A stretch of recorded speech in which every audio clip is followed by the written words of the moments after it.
G2 though, it's all G2. That's what I like. Good. And yours today matches your shirt. Mine's water too. I'm out of bubbles. I need a new cartridge. Okay, I would like to call today's work session to order. The date, I believe, is August 20th.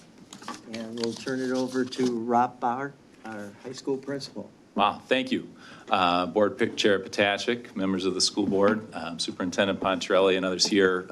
Thank you for having us. I say us because I'm here with several members of a team that we have formed at the high school. We have sort of affectionately referred to ourselves as the Pathways team, and in recent months come to be known actually also as the Innovation team. At Stillwater Area High School. And we're gonna give you a little bit of context in terms of how we got started and what we've been talking about, and a lot of work that's taken place over the course of the past probably year and a half, and outline a direction that we would like to go, that we think is valuable, and that we think that our kids think is valuable based on a lot of the feedback that's come into us. What we're talking about is trying to be responsive to feedback around the high school experience. This feedback really goes back quite a ways. If you go back into even some of the thought exchange that Carissa and other members of the district have been hugely important in putting out and trying to solicit opinions about what kinds of things do we do well as a district, what kinds of things do we not do well, and how do we tailor that to each individual building to learn something about our operation. In terms of us here at the high school, we went through a similar process internally. We sat down and we had a really unique opportunity to be able to do that a couple of years ago when the grade reconstruction was complete, or the grade reconfiguration was complete. When we added 9th grade students to the building, we knew that we were bringing in 700 additional students, but not only that, we were also bringing in probably 25 to 30 new staff members.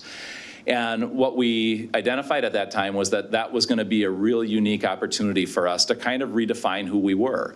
We knew that Stillwater High School has a culture. It has a culture of strong academics. We know we're already a great academic institution, but we also knew that we couldn't just take the existing culture and have that be all that we were about and bring in all kinds of new people and tell them that they need to assimilate themselves into whatever our existing culture is.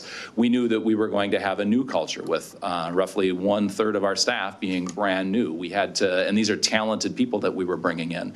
So we knew that that was an opportunity for us to kind of redefine ourselves and look at ourselves and figure out what do we need to do, what do we need to continue to do, and what might we need to do a little bit differently.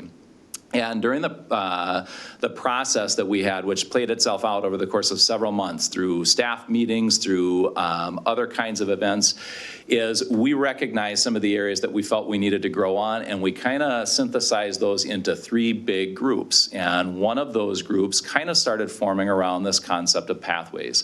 We took a trip to Alexandria High School just to learn what they were about and what their programming looked like, because they were doing some kind of unique things with how they were offering courses to their kids and how they'd been able to partner with their community. Those were things that appealed to our staff, and in talking with our kids, they've also kind of appealed to our kids in terms of some unique kinds of opportunities. And what our staff recognized too was the idea that we felt as though we were doing a bang-up job really hitting it with our college-bound kids, our 4-year college kids, our high flyers.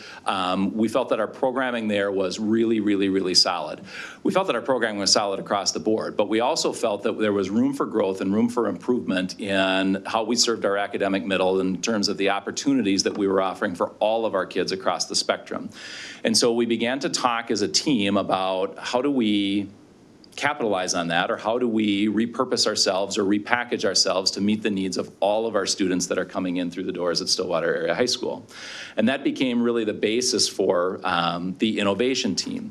Again, I mentioned that we kind of started out calling ourselves the Pathways team because we were talking about that and wondering whether that was a concept that would make sense for us.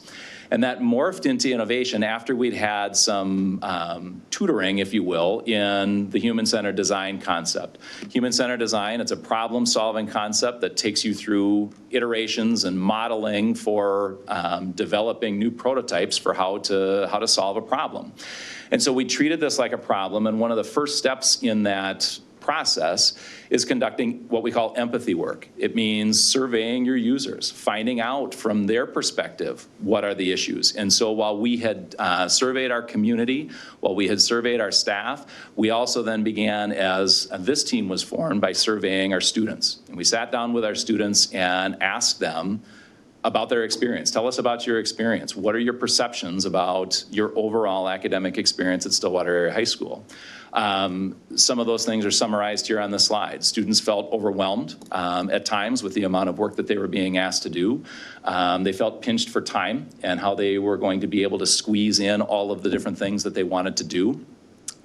They wanted more extended learning opportunities that exist outside the traditional classroom setting, and things that kind of extended beyond high school. And so as a school, we had to look at how were we offering those, and is there a way for us to do that a little bit better? Again, we feel like we're doing that, and we have opportunities all across the board. We're a comprehensive high school. But what we recognize is that maybe the way that we market that to students isn't done in a way that helps them make the most sense of that. And so in the process of talking, we really settled on 3 goals as a team, 3 areas that we felt we needed to address. The first, obviously, was academic achievement for all of our kids. That's the core of who we are. That's why we got together, was because we recognized that we wanted to make sure that every kid, regardless of what track they were in, had a great academic experience and one that allowed them to achieve where they wanted to go. And that meant, in particular, focusing on our kids in the middle. We also talked a lot about relevance and making sure that the courses that we offer and the coursework that's offered in those courses is something that students see relevance to. So it's not just a case of students being asked to complete work and sit down and complete an assignment, but that they understand and see a connection between that assignment and something that's bigger than just that class. And we also talked then about providing opportunities for our kids. And again, as I mentioned, those opportunities are things that we have come to think of as existing outside of just the traditional classroom and extending into our community. Through the leadership of Superintendent Pontrelli, we have reached out to our community and found that our community is more than willing to partner with us. In fact, they're looking forward to that. They want that. They recognize the value that our students have and recognize that our students are going to become the next people in the workforce. And so they want to partner with us to tell us, and they want to work with our students to help our students identify for themselves what kinds of skills they're going to need to be able to compete. And so through all of that, again, we sort of settled on this concept of pathways. And what we have come to define as pathways is a pathway really is a way that students can explore a variety of careers through coursework that's aligned to industry and college programs. And it continues with opportunities that extend outside of the classroom.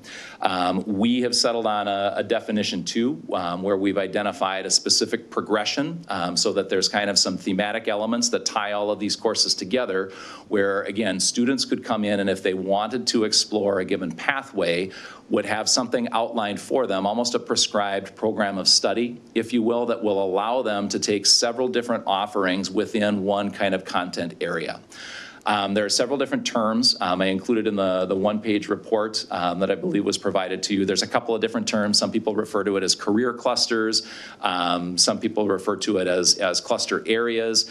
And some school districts have started looking into this to have this refine how they offer their registration for courses. If you look at the Minnesota Department of Ed, the Minnesota Department of Ed identifies 6 different career cluster areas.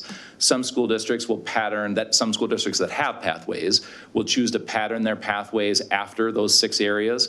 Others may have more areas, others may have less areas, and again, sometimes that is dependent on the district and depending on some of the unique opportunities that exist within that district. But the general concept is that you have a progression of courses that lead to early college credit opportunities, that lead to a livable wage and something tangible that students can see if they choose to progress all the way through that. So that became the basis of our work, and we started talking about what kinds of pathways would make sense for us here in Stillwater. Through that process, we settled on 4 pathways.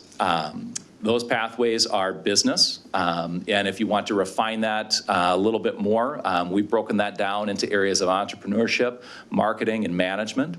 We settled on arts, and this is something, again, that when I talked about trying to capitalize on the unique strengths of your own individual district, this is one that really came to the fore for us.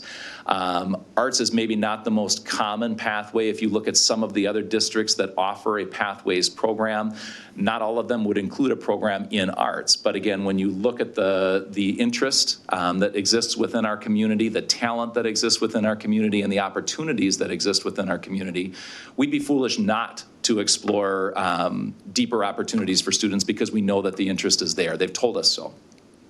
The two other areas that we identified, one of them is kind of a larger conglomeration of things, but it revolves around the concepts of engineering, manufacturing, technology, and natural resources. And then the last one deals with health sciences and human services. And so after we settled on this kind of brings us to about spring of last year. After going through all of the empathy work and all of the surveying back from students and staff, these were the areas that I think as a team, we felt comfortable saying, I think that we could potentially design something around these concepts, and if we don't have what's there to design it right now, we think that there's room to be able to develop that. We have the potential and the capacity to be able to develop something strong in those areas.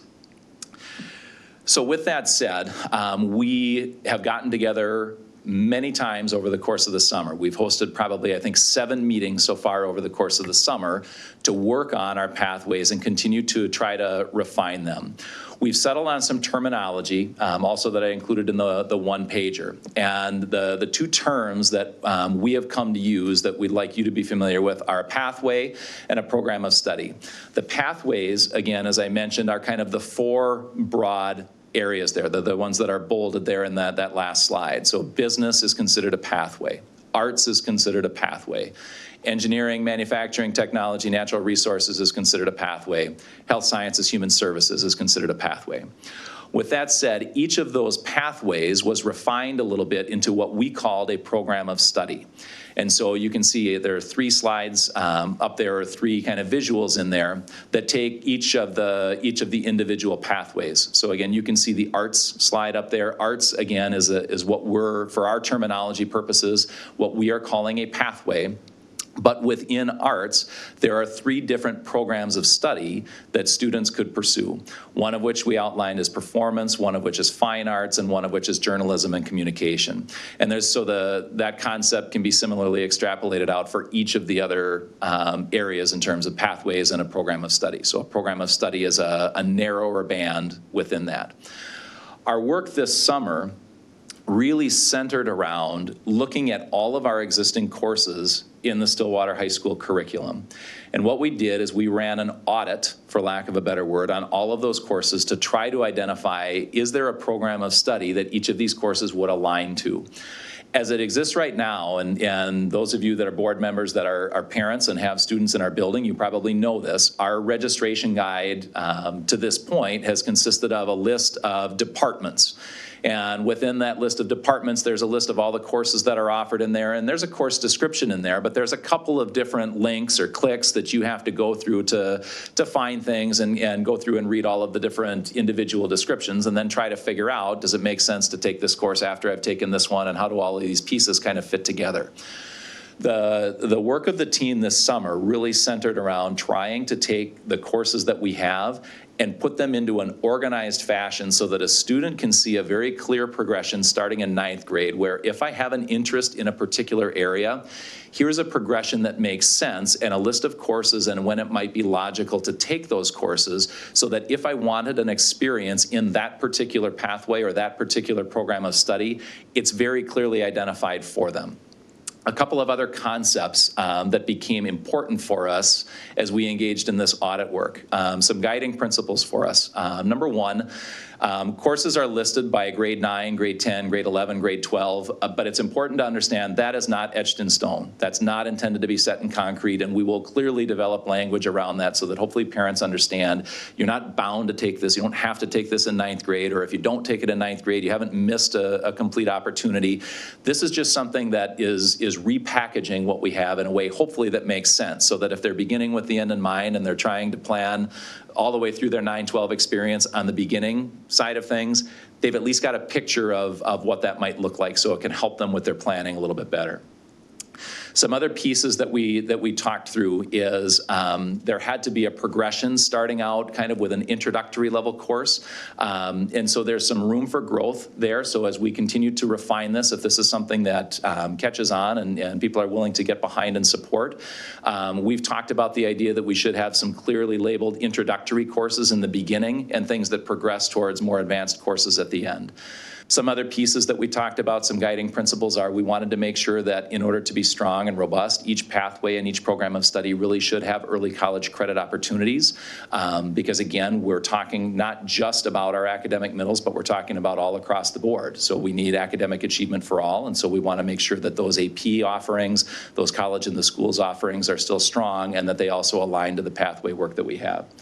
A couple of other pieces are, it was very, very important to us as we listed these courses in, and part of the work that we'll have to do with our staff as our staff is coming back now for workshop week, is we need to let them know too that it's not a death sentence necessarily if your course, if you don't see your course aligned somewhere in there. We know that there are a number of courses that have value all over the place. However, we couldn't list, or we decided not to, that it would not be good practice for us to list every single course that might be applicable in every single program of study. And so as a way of trying to, as a guideline for what we use to determine whether a course should be listed in there, is we really used pathways from post-secondary institutions. So again, talking about our high-flying kids too, how do we align this to them?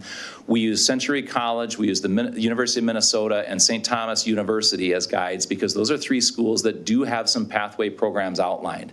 And so what we said is that if we're truly preparing kids for a post-secondary experience too, it would be a disservice for us to list all kinds of courses in this pathway that are not included in a similar pathway at the post-secondary level. In other words, psychology is a great class and might make perfect sense for someone that wants to go into business or be an entrepreneur, because I might want to understand the psychology of my customers and all those kinds of things. However, if you look at a program of study at the University of Minnesota, if you look at a program of study at the University of St. Thomas, they don't list psychology as part of their program of study or as part of their pathway in the business area. And so consequently, again, we didn't want to do a disservice to students by saying, hey, if you do all these things, you'll be prepared for a business pathway at the University of Minnesota. So that became another kind of guiding principle for us in terms of how we aligned courses to the work that we did.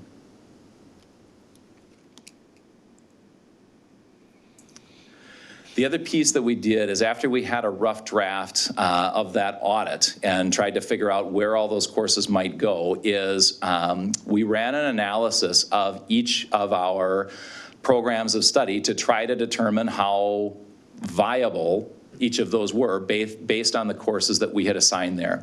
So we developed a rubric to try to assess the health of each of those pathways. And so there were certain elements that we wanted to grade each pathway on, essentially. And again, some of those pieces included, was there a clear progression all the way 9 through 12? Were there early college credit opportunities that were offered there? Were there community partnership opportunities that existed within each of those pathways? And also, we brought in Tim O'Neill from the Department of Education and Economic Development, who gave us a presentation that some of the members, Amy in particular, has been fantastic about taking the information that he gave us about jobs that are the most in-demand jobs, the 50 most in-demand jobs coming up in the future and in the state of Minnesota, and tailoring that to our pathways to make sure that, again, if a student does decide they want an experience coming through our pathways, have we actually prepared them to make a living wage in a job that is going to have opportunities and openings when they're done? So those were the kinds of questions that we asked as we went through each program of study. So again, there were 4 pathways, and there were a total of 16 programs of study within those 4 pathways, and we ran this rubric analysis basically on each and every one of those 16 programs of study. And so we have a sense right now of which ones we're very comfortable with and which ones are strong and which ones we kind of need to shore up, and we've even talked about the possibility of potentially saying, some of these pathways are still under construction, and maybe they're not quite ready yet for prime time. And so, if we're able to get this all up and on board, the goal really would be to be able to repackage this and market this differently for our registration process coming up the very next year. So we'd want to have this in a registration guide by this winter. So by November, December, we want to have a different package to be able to put in the hands of students and families. And it's fair to say that some of what we would offer in there, we might have to say, we're not offering this quite yet, but this is on the horizon. This is going to be the next step of what we'd like to do. We also talked a little bit, or actually not a little bit, but a lot, about, again, the idea of once students do enter into that post-secondary piece and are looking at the possibility for careers, that we have prepared students for all kinds of different layers. That includes entry-level positions, so when students are fresh out of high school, if they're ready to go into the workforce, that they're ready for those entry-level jobs. But also that doesn't mean that we're preparing them automatically for a career at that entry-level position. Entry-level positions turn into other positions, which turn into other positions, and so really comprehensively trying to address all stages of the economic tree in terms of what students could go into as a career path. With that said, we've also had to have a lot of conversation with local entities who, again, have expressed an interest and a willingness to be able to partner with us to try to expand our opportunities. Again, we have a number of opportunities that exist for our students already, but there's a lot of room for growth and development in terms of how we advertise that to students so that students are aware of what all of those opportunities are. And again, I think that if we repackage this a little bit differently, students will be much more aware. So that's something, again, that we can do a better job of that ties into the pathways work that we've done. So through the leadership of Dr. McDowell, we've gone out and we've had meetings with a number of local organizations, Lakeview Health, we've met with Twin Cities Orthopedic, Superintendent Pontrelli led us to a meeting to sit down with folks from Anderson. We've talked with the Zephyr Theater, all of these local entities that align perfectly with the pathways that we've kind of identified are entities who are willing to partner with us and provide opportunities for our students. And so we've talked about certain layers in terms of what those opportunities might look like for kids. We have some built-in vehicles right now where I think we could capitalize on that through our flex time, which is a period 1 day a week, where again, I think there's room to partner with businesses where businesses could come in or entities could come in and send representatives so that our students who have an interest in talking about the legal profession, talking about politics, talking about what it means to be a professional musician. There's opportunities to do some of that there, but then there's also opportunities to expand outside of Stillwater High School too, where perhaps our students go and they can job shadow. If they go to Twin Cities Orthopedic, there is any variety of things that they could do. So they could meet with people who are actually taping ankles. They could meet with people who are actually doing physical therapy. They could meet with people that are doing human resources, because all of those practices have to exist within that organization.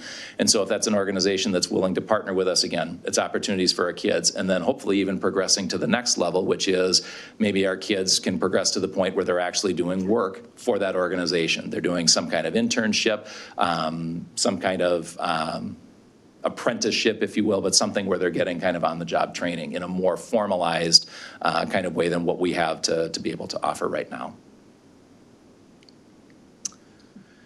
And that kind of brings us to where we are. So this slide here is intended to kind of outline the human-centered design process. Again, it starts with empathy work where you survey your users, and again, through Carissa's help with the Thought Exchange program, through the internal work that we've done with our staff, as our new staff has been onboarded really over the course of the better part of a year. And also about half a year last year surveying our students. We feel like we've done quite a bit of that and used that to define what our 4 pathway areas are. And we've started to ideate, and we're on the verge right now of developing a prototype for what that might look like. And again, our hope would be that we can offer up a new registration guide that will capitalize on the work that our team has done here over the course of the summer that will make things much easier for students and families. families to understand. Students and families do not need to declare a pathway by any stretch of the imagination. It's literally intended to be a better way of advertising potential experiences for our students. And that's a lot of information, and I feel like I've done a lot of talking. And we kind of agreed that, we'd start out by hitting you with all kinds of information, but the intention also is to open it up for all kinds of questions that you may have, and also give the other members of the team an opportunity to chime in on either things that I skipped over, that I've left out, or fill in the gaps too. Tina? I got to have the pleasure of going to Alexandria as well and doing the tour, and so I'm familiar with how they operate on their pathways, and it's difficult for some of them to leave their pathway. You're saying that we don't have to declare, we're not stuck in a pathway, in and out is okay. It's just more of an advertising. That's the intention right now, and the idea, again, is that if students want an opportunity in that pathway, we just need to make sure that we do a good job outlining exactly what that is so that they can feel that they've gotten that comprehensively. Okay. Anybody else want to speak to that? Maybe I would just add, the pathway has some unique benefits to it. So if a student were to follow the pathway, at the end of it, there would be certificates and AP credit and articulated early college credit, those types of benefits. And so it really is informing the student that if you follow this pathway, you can exit with some marketable pieces. And what we want to identify are things that are quality, which would give a student a step up on anyone else, that would give them a better chance at scholarships, a better chance at admission, a better chance at getting hired at a higher level. And so, no, it would be encouraging them to stay with a path, but at no point that, you could move from one to the other to the next and pick and choose which certificates or unique opportunities you would like. Yeah. And I'm also going to jump in too, because I owe everyone in the room a huge apology, because I already blew it on the very first piece of the day. But I need to introduce the other people that are here, for those of you that don't know. Amy Hoffman is a special education teacher at Stillwater High School and has served as our co-department chair for the past many, many years.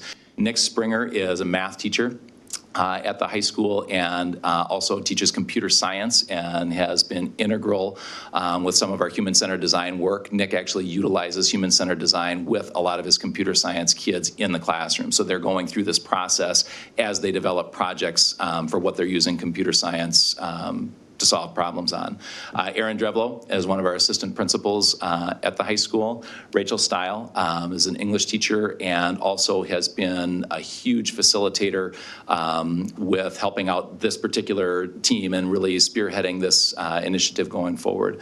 Bob Manning, social studies teacher, and also has served as facilitator of our group here. And Becky Hopper is one of our counselors at the high school to give us the counseling perspective on all those. Can I just jump in to Tina's question? Back when we were talking about the empathy work, part of the work that we did was looking at other schools. Alexandria was the first one.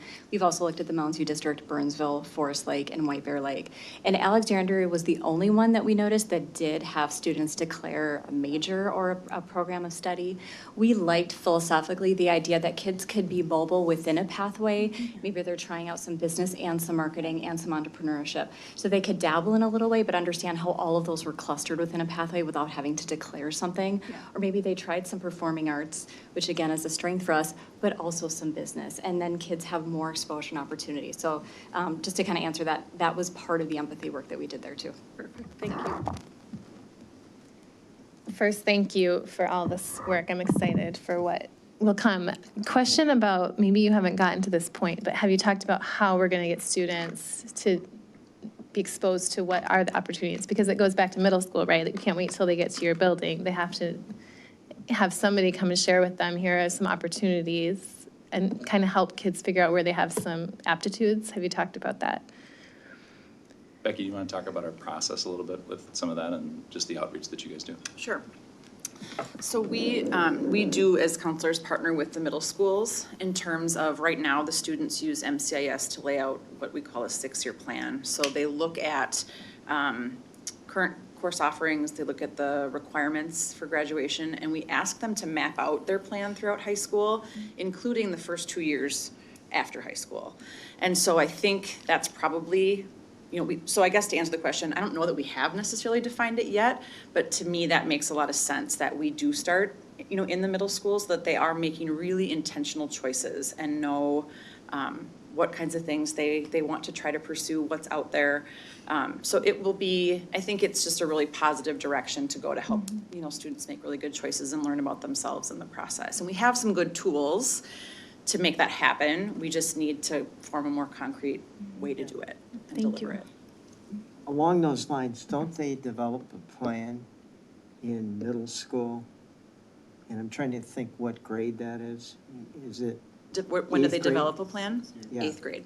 Yep, they develop that 6-year plan. Now, again, to answer a question, they can change that. Correct. But It's just a it's plan give and them plans can direction. change. Those are the words Yeah. that we tend to use. But just to get them thinking all the way down the road, and then they can work backwards and how do you fit in all your requirements? And then what else do you have room for? And how can you make choices within that? So.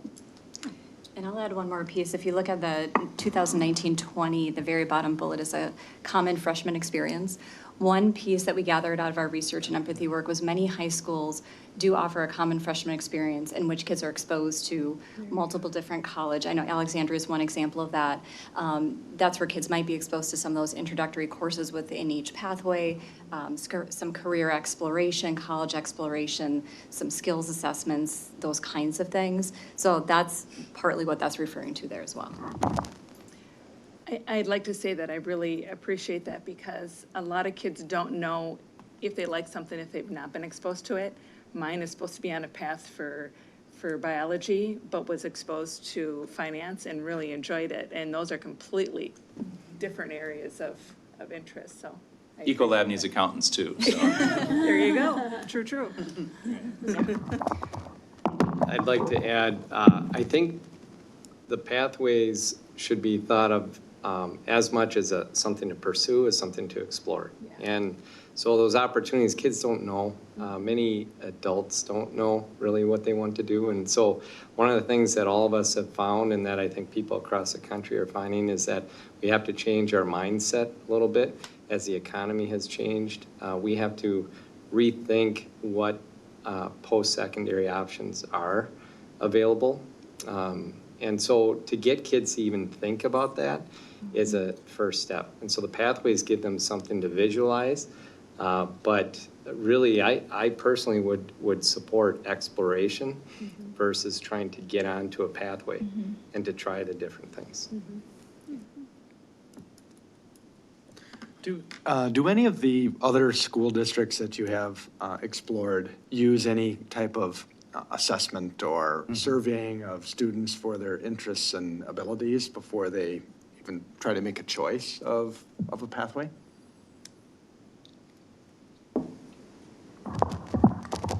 I can try to speak to that.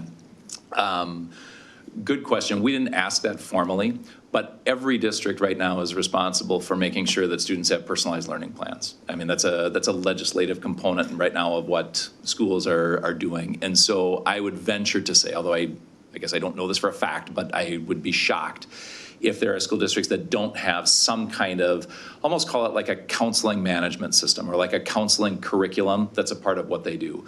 Some school districts will use a program called Naviance. Some school districts use MCIS. We use MCIS. And so what MCIS is it's a program that allows you to develop a comprehensive, almost scope and sequence for things like this that start with personality inventories so that kids can begin to figure out kind of who they are, and then they can begin to align after they have a good understanding of that, then can begin to align some of the idea of coursework with who they are, which then they can take the next step as juniors and seniors where they start to align coursework with college programs, and then begin even as seniors to start thinking about how do those college programs potentially translate into careers. So there's assessments and inventories within a package that each district probably has. We didn't necessarily talk with the districts about which one are you using. We've developed thanks to the work of our counselors, we've developed our own scope and sequence for MCIS, but it has a lot of those kinds of tools in it. What age are the kids assessed? They can start it as early as middle school. So we have the middle school, it includes the middle school package, but then it continues all the way 9 through 12 that they use it. Okay. So is there a year, like, I know at least one of mine has talked about taking some kind of assessment about career. Is there like all ninth graders take it, or is it just as people come to counseling? Yeah, it's changed a few times, given how our schedule has changed. So we've delivered it in a few different ways. And so we're sort of revisiting how we do that. Going into classrooms as counselors isn't something that we don't have the ability to do it very often, just in terms of logistically what that looks like. And so we've talked a lot about how we as a staff can have this sort of career focus with our kids, college and career readiness. And so I think it's going to continue to shift a little bit into how can we really implement this into our classes, the relevance of this, and talking about career school-wide, not just on the day your counselor comes in that month or that day or whatever it might be. And so, so we have done it in classrooms. We also have a way that students can access MCIS anytime. And so we've sort of laid out what are the things you can do per year that makes sense in terms of your planning. And some kids just take it and run, and some teachers use it within their classrooms too, and others it will just be on that day that we come in and say, please log in and do the career interest inventory, and then here's how you can use the results. So we're ready to do more work on it and broaden it even more, because it's a great program with a ton of really beneficial information for people. And they get to access it even after they graduate. Okay. So they can access it forever. Which is really cool. And I think would be good if there's a way to communicate with Yeah. parents, because if we can sit down with our kids and say, hey, what did it show, and start those conversations, Definitely. it would be great. Yeah. One thing that I tried to pilot this in my classroom, my geography classroom, 9th grade. We did use MCIS, but we also did some things that are just out there for people who are exploring careers. I used the same thing I had done as a young man out of college after I was trying to explore my careers. And the kids really enjoyed it. And basically exercises where you look at what are you interested in? What was it about those things that interested you? And to try to break that down and then show how there are different pathways, different careers, different industries where you can apply those things. And again, one of those things that the students learn is many of those things cross over different pathways. And so just getting them to start thinking about that early, whether it's 8th or 9th grade, will help them as they start to pursue these opportunities. Right. I might add, really having the important conversation, so informing and showing the depth of many of these different pathways. So a lot of students will think, well, I'm going to be a doctor, and that's all that's in healthcare. Well, an X-ray tech is there too, and that's a technical degree. Phlebotomist. There's so few of the medical degrees in the industry are actually physicians. And so I think part of what we've done, and having been here with Becky for over 12 years, is we've seen different versions of MCIS and the college career inventories that we've done, and we've shown great success. I think most districts have done that.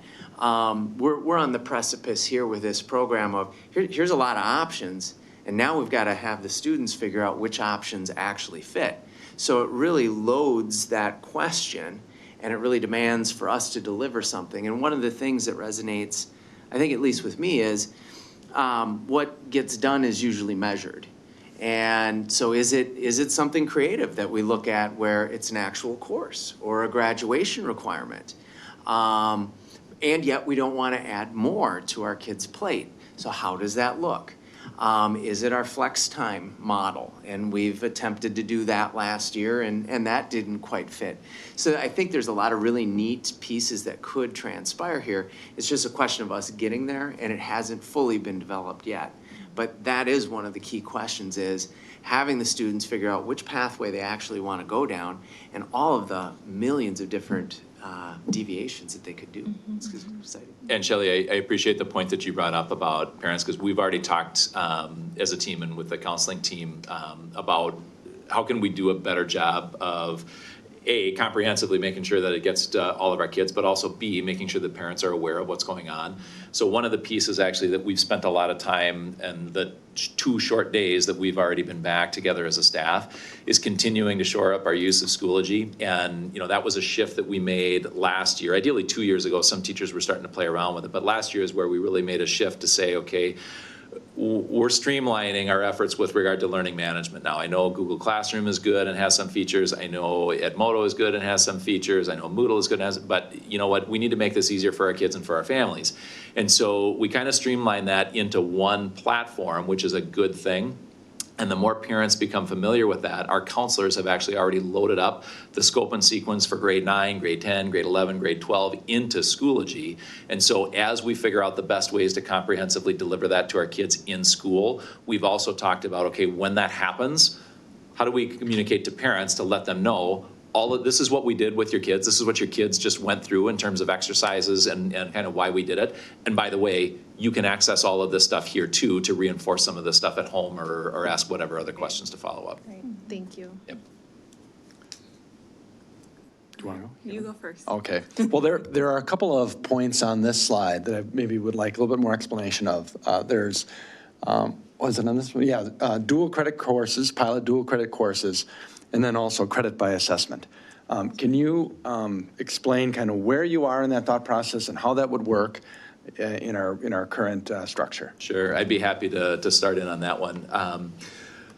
One of the things that we felt we needed to discuss is that if we were really going to offer these opportunities for students, we had to identify certain other pinch points and things that were potentially going to get in the way that might hinder a student's ability to be able to do this. And in all honesty, one of the biggest obstacles for us to overcome is our current schedule, a 6x2 schedule. Mm-hmm. And with that, we all know the ins and outs as school board members. I'm sure you've had many different conversations about different schedules and what the advantages and disadvantages of them are. On a 6x2 schedule, if you have a student, say, for example, that's going to the university, and 6x2, by the way, means 6 classes, 2 semesters. On a 6x2 schedule, if you have a student that's interested in going to the University of Minnesota, they're going to take 4 classes that are required classes, so they don't have an awful lot of choice in what they're doing there. If they want to go to the University of Minnesota, they might feel obligated to take a world language, in which case, even though that's an elective, it kind of feels like a default, another core class.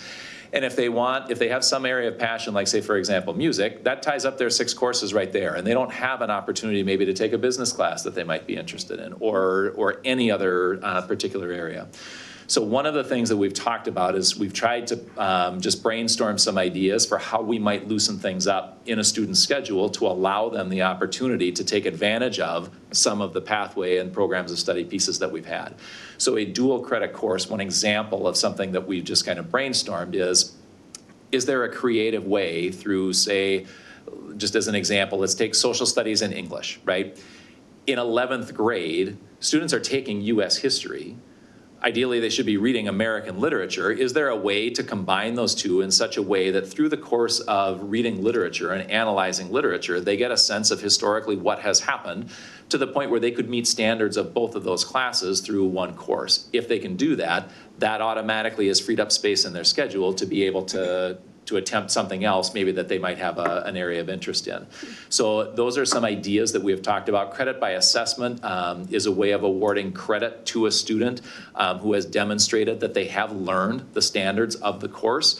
But they don't want to have to sit and spend the seat time in that class to be able to do it. So it's an opportunity. Students have to apply for it. So that is something that's currently on the books, but students do have to apply, and they do have to indicate in that application how they have learned that material. So it's not something that we just want to completely open up willy-nilly and just have kids taking tests all over the place to see if they can do it and get a credit for it.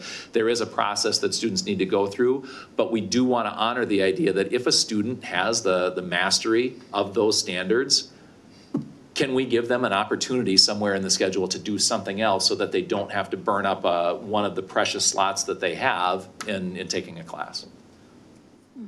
And so and I'll let Nick go in just a minute, but again, one of the pieces then that we've talked about is if there's ways for this to potentially expand out, if there's ever consideration on a schedule. Right now, the 6x2 schedule is about the most restrictive piece that there is. And so if there is any way to loosen that up, certainly that's something I think that would enhance our ability to be able to offer a program of this nature.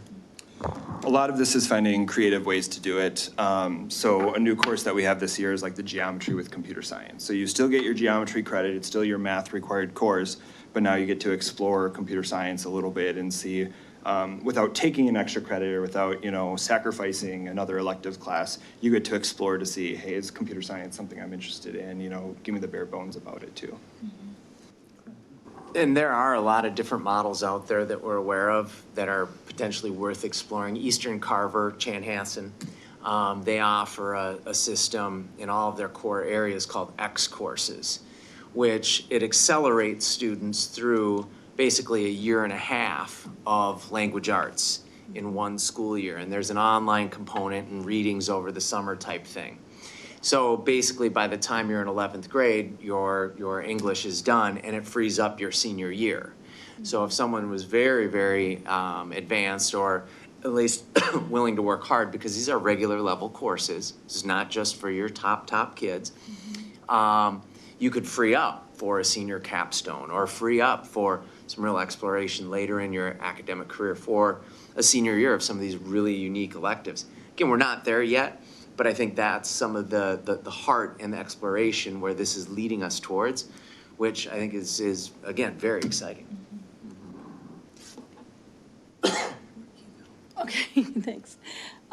So in talking about what you were just saying, Nick, kind of sparked a thought that I had from a while back that would it be possible to have something like a math class be an automotive focus or a health science focus or something like that? Where it feels like once upon a time we had customized English classes and customized math classes. It wasn't just like Math 10 or English 10 or whatever. It was Shakespeare, early American writers, and then of course we have all the different levels for math too. But it doesn't seem like we have those classes customized to a field. And would that be an opportunity that, like you're saying, with computer science? You've combined the two things. One's more of an elective, right? And one's fulfilling your requirement, but is that part of this conversation too? It certainly can be. The tricky part with that is obviously just making sure that you've met the state standards. So we talked a couple of years ago, Rachel actually brought up a great idea and talked in terms of English and could we move to more of an elective-based offering in English? So like you say, do you offer a class on Shakespeare? Do you offer a class on science fiction novels or something like that whereby students meet the standards? And it becomes very difficult because the standards are set up in such a way that, again, students are supposed to progress through, doing certain things at a certain depth or a certain level in grade 9 and a certain level in grade 10 and a certain level in grade 11. And so the tricky part becomes when you start cross-pollinating your 9th graders, 10th graders, 11th graders with all that, how do you ensure that all of the standards have been met through a course of study or a program of study kind of similar to what we've outlined here? One of the other pieces that we talked about that I forgot to mention, but in terms of a guiding principle for how we structured and did our course audit is if you look at the pieces that I had up there earlier, all of those courses are actually elective courses. Mm-hmm. And it became apparent in our first meeting when we sat down and started trying to figure out, okay, where does it make sense to put things? There were a number of kind of teeth gnashing conversations where we could not wrap our heads around how to assign core area classes to the pathways. And I think what you're talking about, Sarah, is it's kind of a similar concept, only done in reverse. Mm-hmm. But we got to a point where we said, you know what, if this is going to make sense to families in the way that we are anticipating, we're going to have to stick with elective courses on this now. And the core area courses are going to be things where students are going to understand, and we'll have to continue to help them. But if you're going to the University of Minnesota, you're going to need math 4 years of math up through, pre-calculus, or you're going to need 2 years or 3 years of a world language, or whatever. And kids will have to figure out how to get those other requirements within the context of this. The pathways piece kind of centered more on the elective part. So that's always the tricky part, is when you start doing that, how do you make sure that all of the standards are embedded so that kids don't wind up taking something that sounds really great to them only to get to the end line, the finish line, and realize, oh my gosh, I missed, bucket A and I didn't fill up bucket B, and now I'm in trouble. So that actually leads me to my other question, which you touched on when you were answering Mark's question, that how big of an issue is the concept of the class schedule? It's something I've been thinking about for a long time. We've heard actually at our open forum, at our meetings, we've heard from students actually begging us to please look at the class period, what does the day look like? And how can we create more time in our students' daily schedules so that they have the opportunity to partake in some of these? If this program is gonna be very enticing, but it's all electives, I am afraid we're just gonna make a lot of frustrated kids, because they still wanna take the college. A lot of kids still wanna be into music, and they still wanna be in a foreign language, and they have to fulfill all those requirements. Can I just So, I'll just chime in as a music parent of a child who's really committed to orchestra and has taken a language. It is challenging. And when we did that empathy work, Rob, if you want to go back a few slides, that was the number 1 or 2 piece. Yeah. Not just that kids felt that they had a lot of work, but that they couldn't fit into their day everything that they wanted to take. And so that number 2, it's partly not enough time to get the work done, but not enough time to take all of the opportunities that they wanted to take. So that was something we kept coming back to. Yeah. We can offer these great programs of study, but they may not be able to go as far in that program of study with the time that they have. So that was definitely a conversation that needs to continue. do you feel like that's something that, like, if we're going to keep going on this path and make this all a reality, that needs to be addressed, like now, like before we can actually do it? Is it truly a barrier to making it successful? The class schedule piece? Putting you on the spot. Nobody wants. No, I'm happy to step in and answer that question, but I was gonna wait and see whether any other teachers wanted to hop in on that with just their observations of students in the class, or even from themselves, what they're able to offer. I can just offer a little bit. So Pathways and Innovations is one committee that Rob formed, but it's also culture and relationship team and academic team. And the schedule has come up in all 3 committees through all of our empathy work and observations and student responses. So it's not just in career pathways, it's in everything that we have committed to work on and improve. Wow. And I will say, we have really tried to work within the sandbox that we've been given to put this work together. But we also know going forward, as we look into next year and thereafter, that we're probably gonna hit some points at which we can't go much further with the schedule we have, I think. Yeah. One option, though, that I'm thinking of is summer school. And it seems to me the most common things that are picked up in the summer are probably driver's ed, which used to be a school course. And kids are willing to get up at 6:30 in the morning or earlier because they want that driver's license. Whether they'll ever have that zeal for other courses, I'm not sure. The other one seems to be where kids, particularly like Rachel with your student, is somebody who Phi-Ed seems more of an obstacle. So, but those seem to me like the most common. Do we do at this stage, because I'm saying maybe that's another possibility, do we do any remedial courses in summer school or as well? Our summer school right now is primarily credit recovery. So it's primarily students who have gone through a course, were unsuccessful in that course, and know that they're going to need that course to graduate.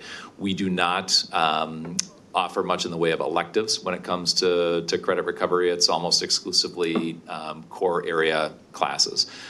So our kids come in and they're taking their English credit, they're taking their social studies credit to try to get back up on track that way. And that's really the extent of those offerings. So we haven't necessarily explored the concept right now that would open to the conversation, but there's going to be a number of other issues. How do you staff that? How do you register that? A quick follow-up on that. When they do the credit recovery, do they start from zero, or do they pre-test to see what they've already mastered?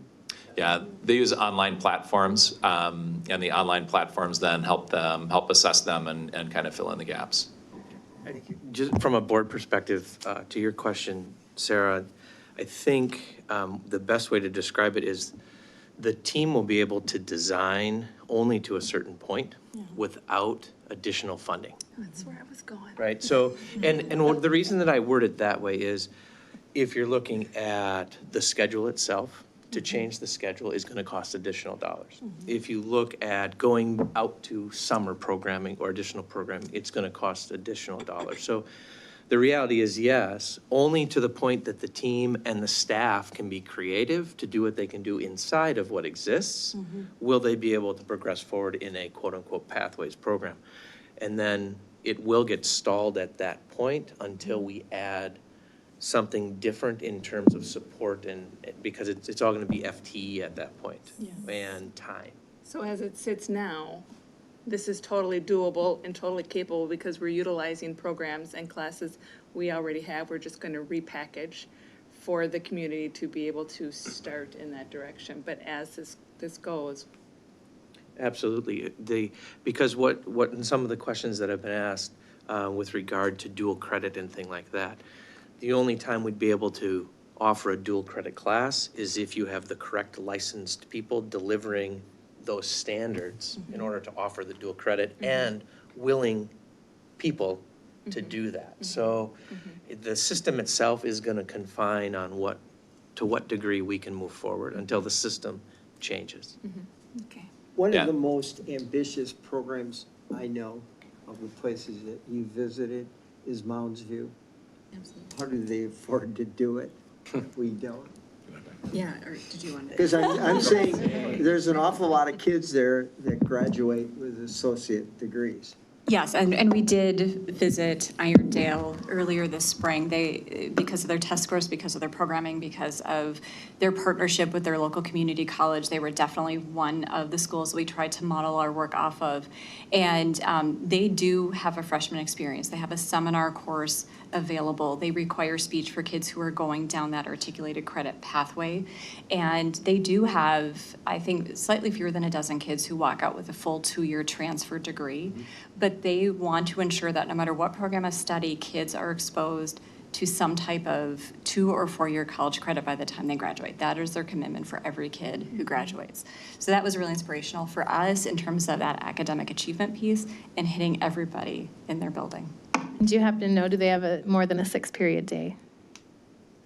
Remind me what. I want to say, I'm sorry, I don't recall off the top of my head. I believe it's a 6-period day, but I think they might have been on trimesters, maybe, rather than semesters. I think they were the same schedule. Was it, I think was it they same were, schedule? yeah.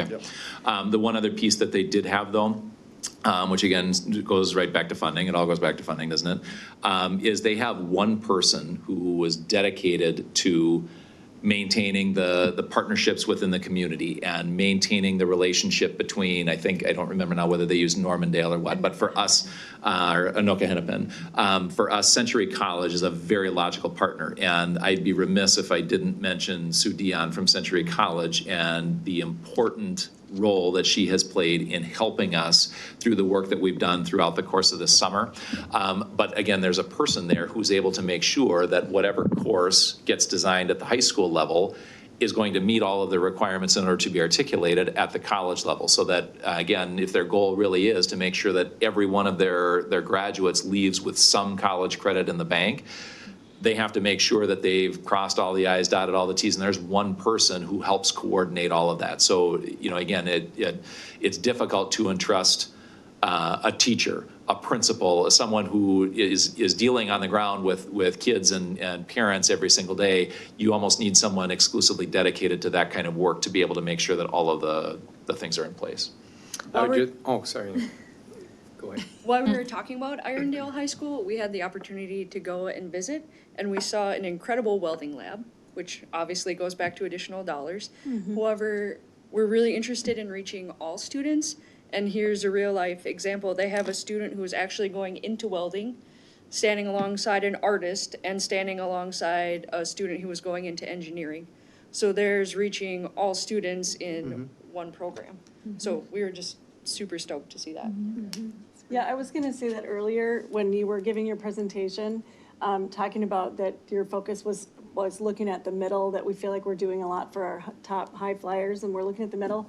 I would hesitate, I would say, let's not talk about it that way anymore because these are programs that provide variety for all students and we don't know who they are. We don't know which kids want what. It's their choice. It's their path, you know, let's make it just something that's really good for everybody, anybody, right? Because it isn't just the middle, right? It's for anyone. Well, Rob is heading to another slide that comes from Century College, but if you look at their career trees, we were inspired by, you could come in here, you could expand up here, you could eventually go here, and wanting kids to understand, no matter where they see themselves, Yeah. there's entry points and growth within every program of study. I think that's such a cool model. I know, love I really seeing like that. it. Yeah, that's really cool. And there's a lot more depth to these conversations that as you spend time on this and talk to people, I think it makes a case for that point there. One thing I wanted to add, in terms of funding, that can help programming, but it sustains the effort. Teachers can only do so much. This is not sustainable if you're just asking a few people to do some work. And so when you change a schedule, when you add a coordinator, and when you add some funding for other things, it really sustains the momentum. Otherwise, these initiatives just, they dwindle, they fall away. And to be clear, I guess my impression of the answer to your question, Sarah, is, is our current schedule a barrier? No question, absolutely. Let's not lie. However, I believe in and I value the work that this team has done over the course of the summer, and even going into next year, we know that nothing's going to happen for next year. Right, next year we're on a 6x2, and that's fine. We will still have a better product than what we have right now, I believe, as a result of the efforts of this group and what they've done. Will it capitalize out and maximize out its potential? No.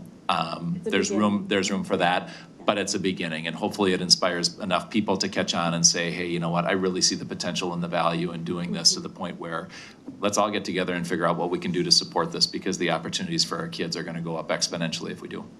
I love the idea that, that for our students and their families, we're creating a vision of a vision that they can say, hey, that sounds interesting to me. And if I do this coursework, it's going to head me in a direction. It's a sense of direction that comes from this. Even the word pathways is really cool. And I love that. I think that just that alone is inspiring to kids and motivating.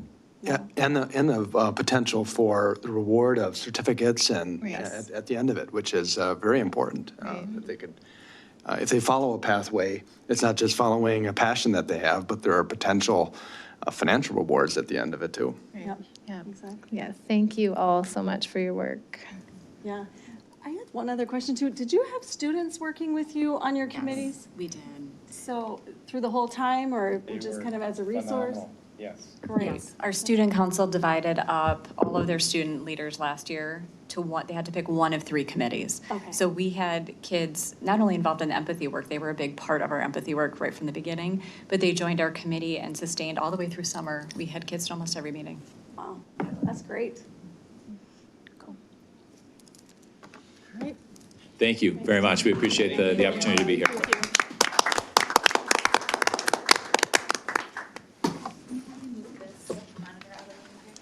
Should we take a 5-minute break? 5 minutes. Thank you.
Oh, yeah, go. And Carissa, you're going to tell us what we're going to do.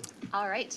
Well, we get to continue work you started in January, and I'm just going to go through a process that I'm hoping will get us to take that long list of 130 some ideas that you generated in January and try to find some things that we all sort of agree on that rise to the top of your priority list.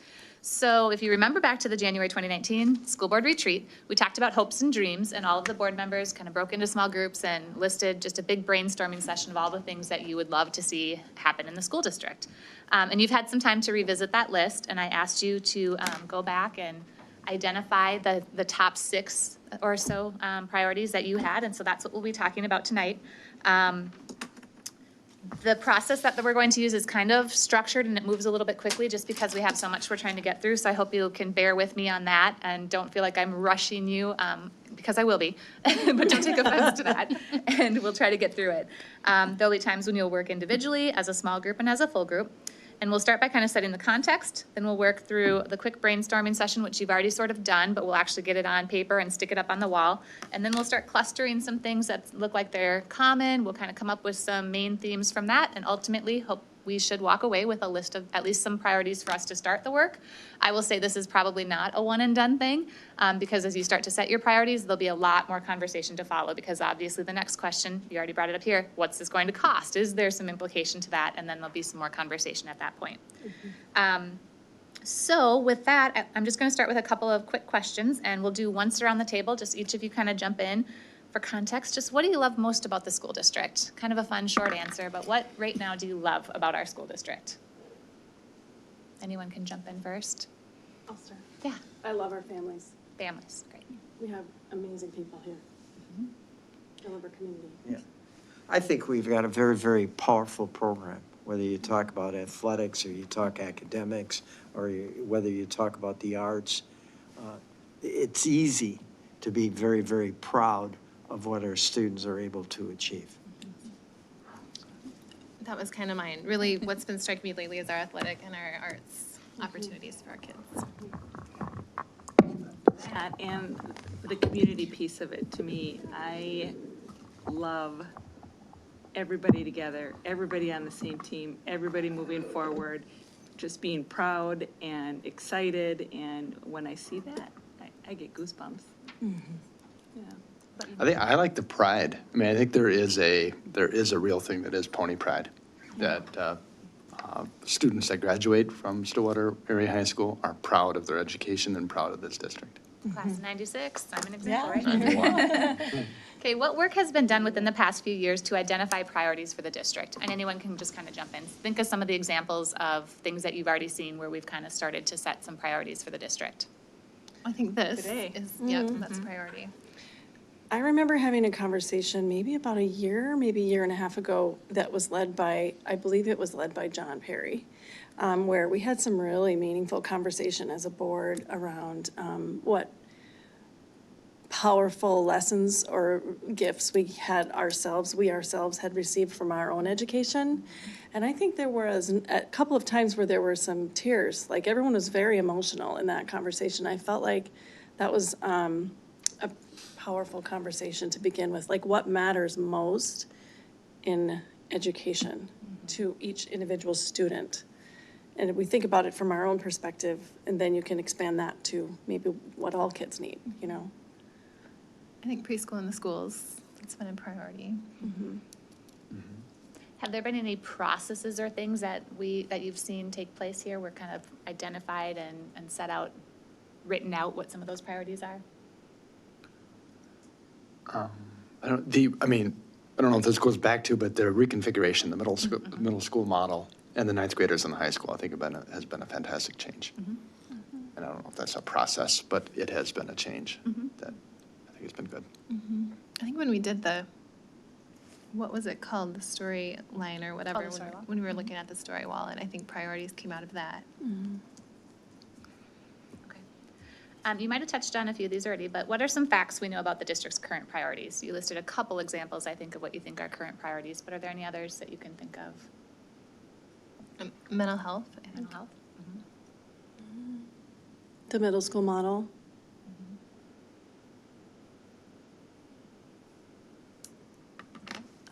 say our facilities. Yeah, certainly. I think what's always a challenge as I see it is people tend to add to the priorities, but they don't necessarily reorder the list. So it's always kind of one additional thing. Like I'm saying, even with mental health, I don't think anybody at this table could argue with that, but it gets added to the list. And that's always tough. So I like the idea of sitting down and saying, okay, if you started from scratch and you said, all right, we're gonna start from ground zero, what do we need to prioritize? And even before this meeting started, I told you what I felt in the next 2 years, what has to be at the top of the board's list. We'll get to that one. So as a member of this board, what challenges have you experienced in working to accomplish your own personal priorities? What have been some challenges for you as a board member to accomplish your priorities? I would say for me, often we're busy talking about other things and we don't quite get there, or we start the conversation and then lots of things happen and we aren't able to come back and finish the conversation. The focus has been not on academics the last 6 months or so, at least with the time that I've been on the board. I guess I want to say I don't feel heard. And I don't know if it's heard or not acted on. I mean, I've brought many things forward that go nowhere. You know, whether it's an administrative piece that needs action or if the board goes somewhere, things just kind of get shut down. Any other challenges? We went to the talk this morning by Sandra Kampoff. And the phrase that's ringing in my head is controlling the controllables. And I heard somebody say that earlier, just a few minutes ago. And I feel like maybe that's what we maybe haven't been doing very good at as a board, controlling the controllables. That we really do all care very much about each and every student. And we really do all care very much about making our schools outstanding. But I don't know, it just seems like there's so many different pieces and it's so complex and there are so many things to think about. And we end up getting distracted and not necessarily always focusing on the thing that matters most, you know?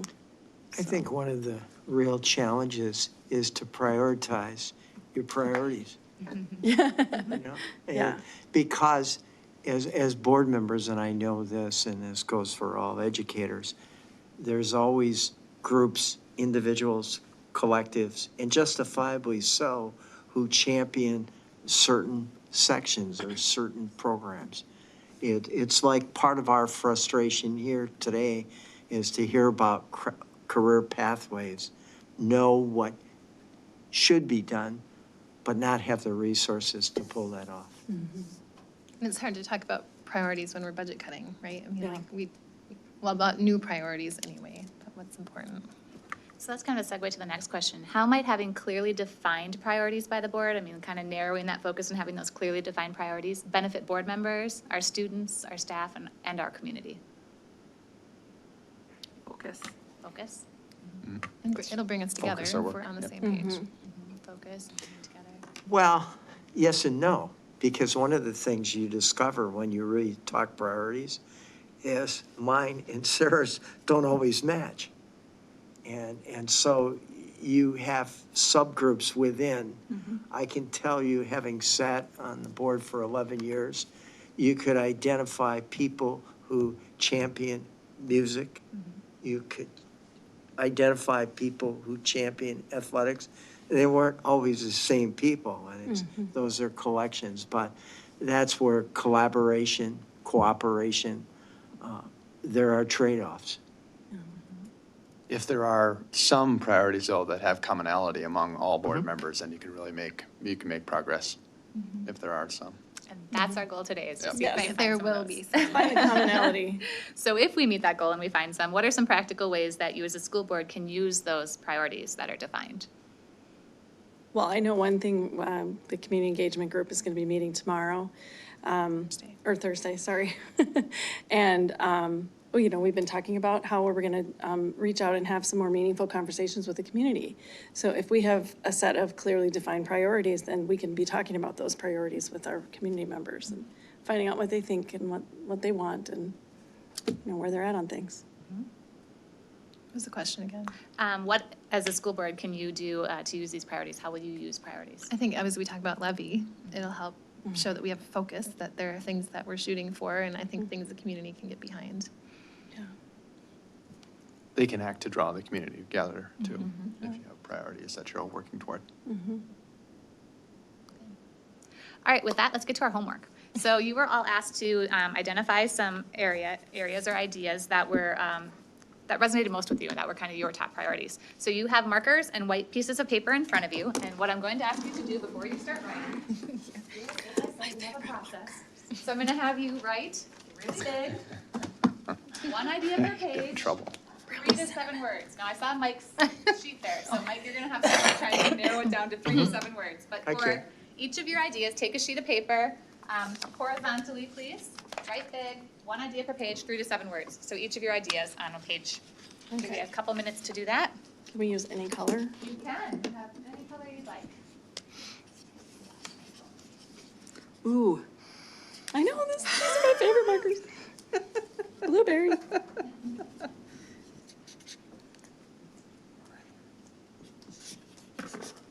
I'm not even using the markers. Oh, they smell so good, Mike. Yeah, Do them horizontally. thank you.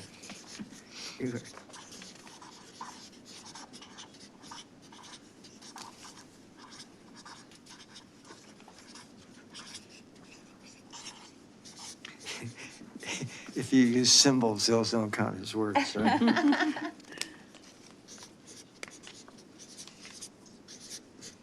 I'm gonna ask for some help. I did get some feedback from Jen. Oh, good.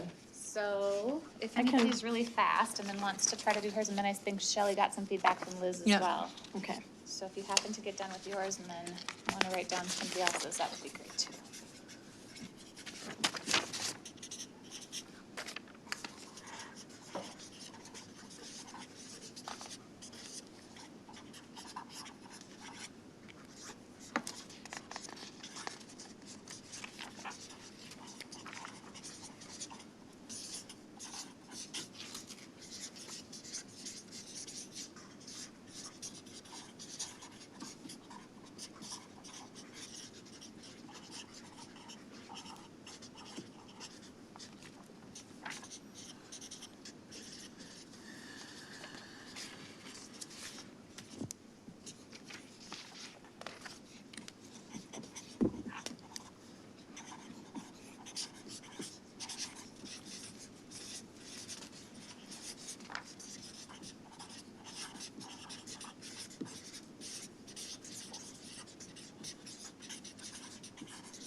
Sloppy.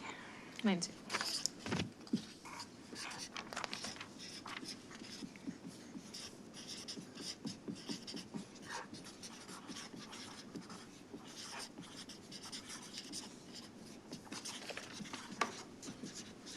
Do we number them there?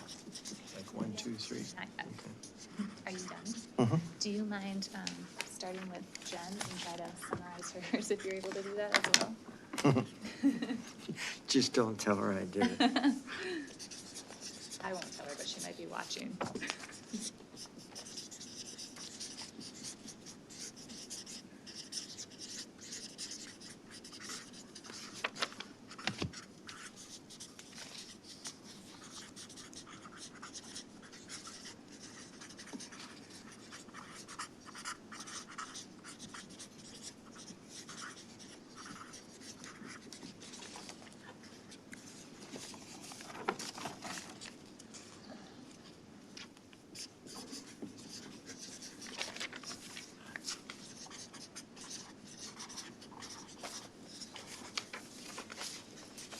I'm counting the words.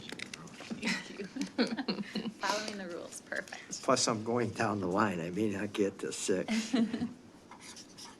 How many are we supposed to have? 4? 3? However many are, I mean, I said 6 to 8 in the original email. That was the highest, so whatever you have is great. That one went over. Sorry.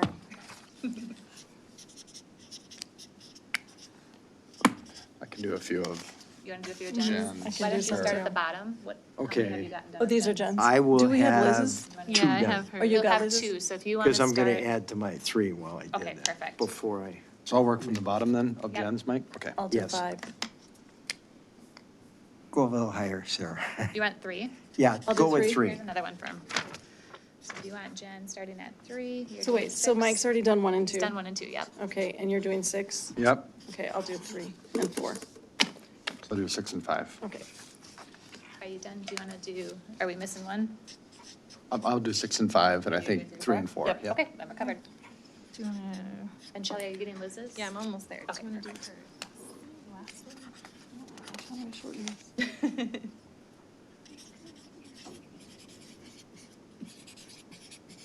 Okay, so I think part of it.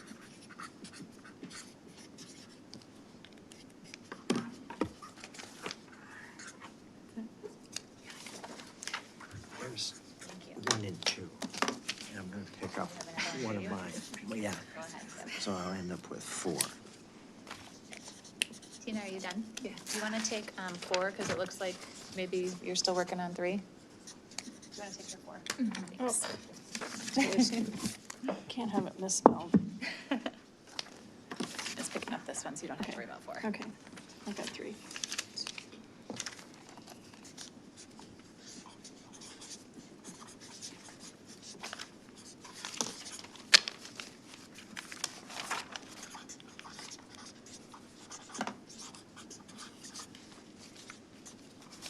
You got them all covered now? I think we do. So just give you a minute or 2 to finish up here.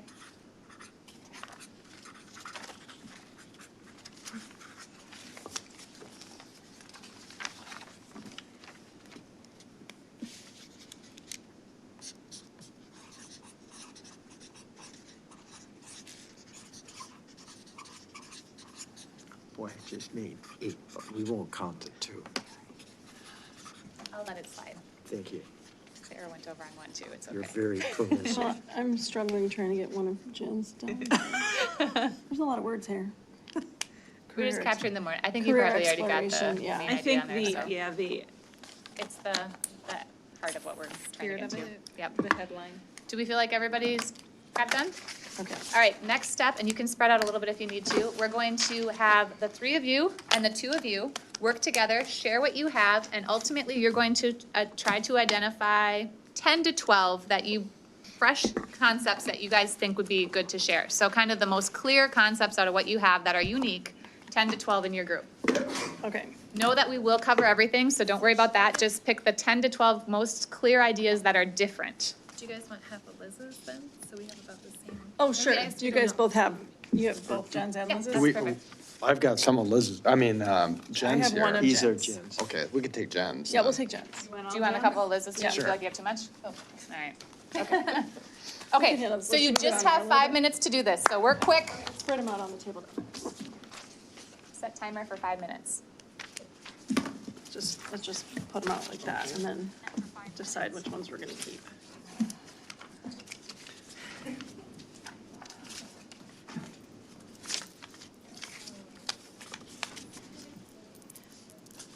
Okay.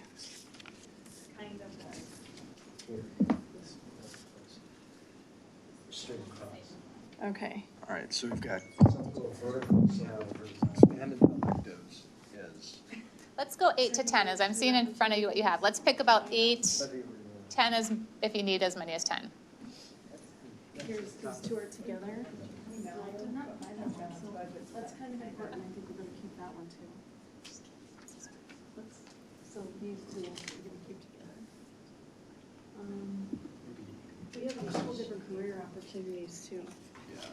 Let's do skills, career, life skills. This is one of those courses too.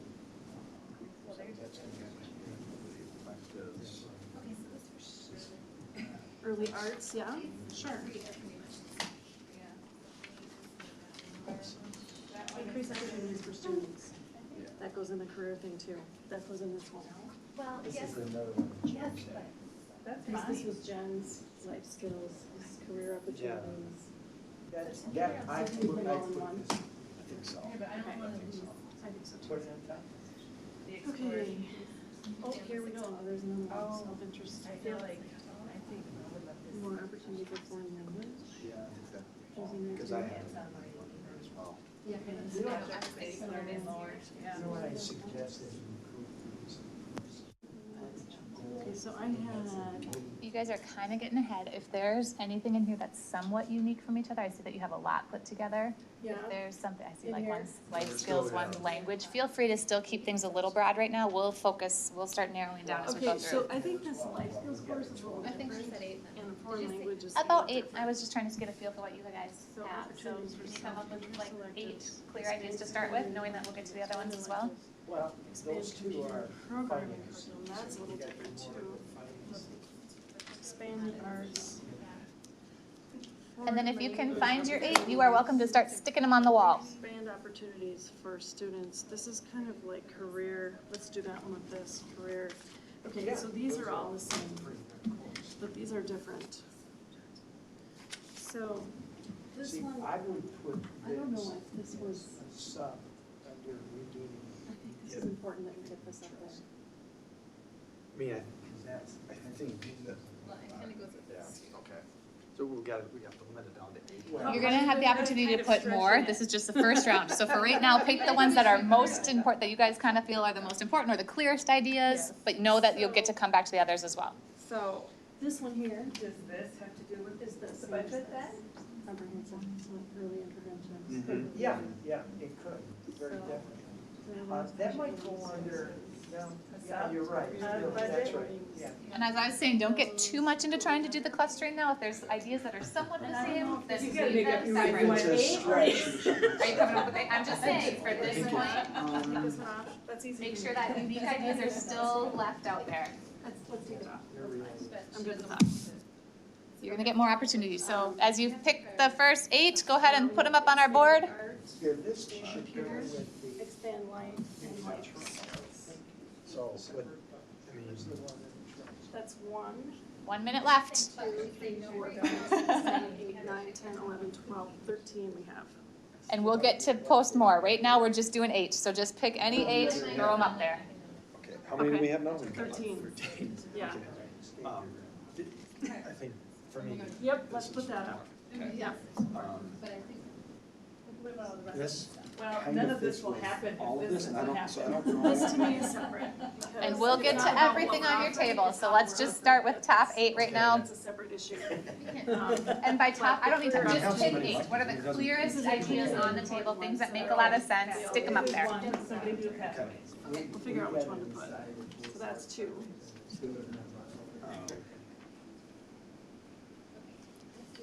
Let's keep these both here. She said we could add them later. Yep, you'll have chances to add more. Last presentation, can we please put this one up there? Yep. Okay, 3. 15 seconds. It should go here. I know, Well, we're gonna stick it. Oh, I got you. yes. 4.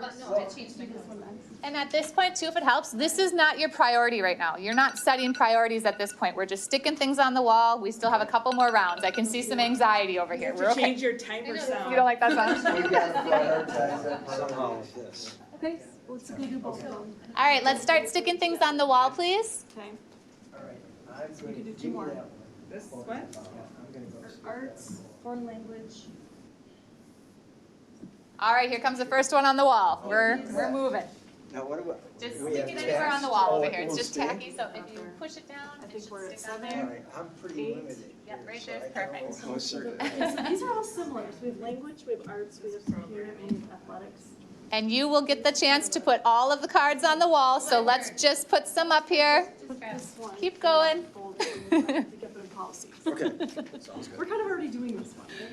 All right. Like I said, I'm gonna push you a little bit. Thank you for your patience. Okay. So how? Just this stick them is on the wall sticky? anywhere. Yep, Okay. it's sticky. You just press them on and then we will look and see what we have. She didn't want to lose the number on here, so maybe. So we have some that are kind of duplicates. Just stick one of them on for now. Okay.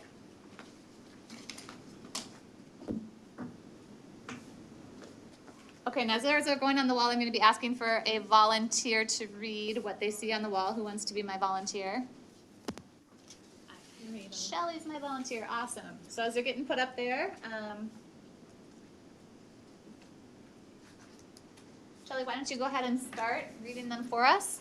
Okay, smaller class sizes. PASA levy.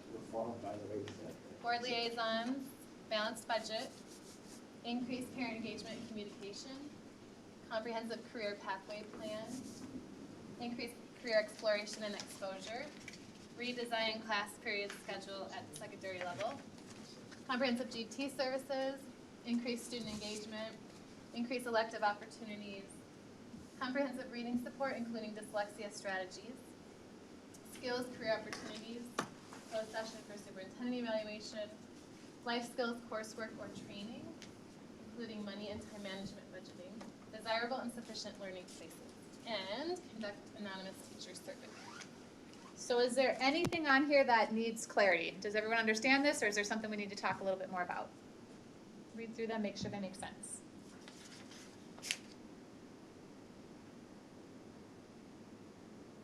Did you get is the expand gate up there? I know Jen. Oh, right here, comprehensive GT services, yep. Are these two the same? That's next question. So Oh, for right okay. now, clarity. Sorry, Is there clarity. anything on here that Okay. doesn't make sense? Are we all comfortable? The one right by your hand. This one? Yeah. Desirable and sufficient learning spaces? Oh, facilities, is that? Yeah, what Does that it's make about? sense? Is that what that's about? Okay. I think so. Yep. That's yours, right? Yep. Yeah, Facilities. So everyone's clear on what these are? I think so. So then the next step is let's look. Are there things that are similar? Do we have some bonds between some of these where we could start to create some pairs? I see If they one are, let's here. just kind of push them off to the side together. So skills, career, and opportunities, comprehensive career pathway plan, Are we in agreement? Do those seem like they're a natural pair? increased. I think career- so. Are those three the same? Similar. You just gotta get something that Natural captures all pair here? three. I'm looking for Yep, consensus, I so think everybody so. feel okay? All right, anything else that goes together?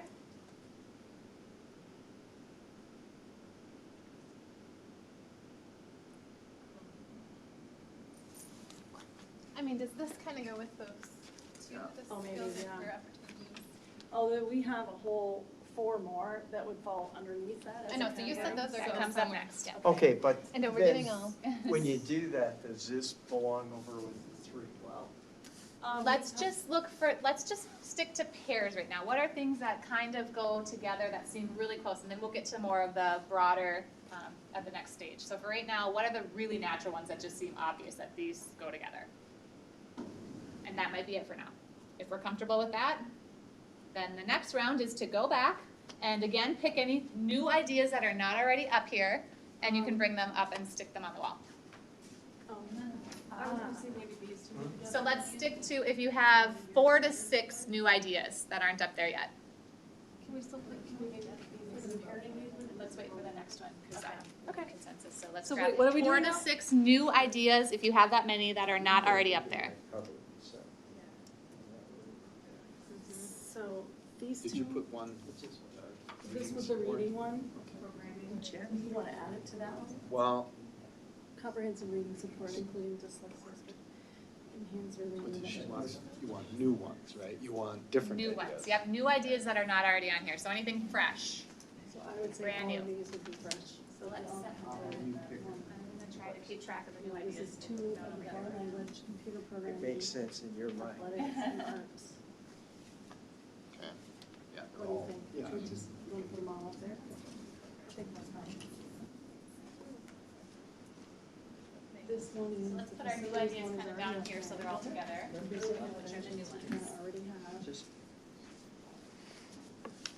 Two. did you already go over your 4, 5. quota though? Just, No. Just saying, They're all together as new. there's one up there that is, well, those comprehensive career opportunities, there's 4 up there that are like that and 6 more in my hand. Good to know.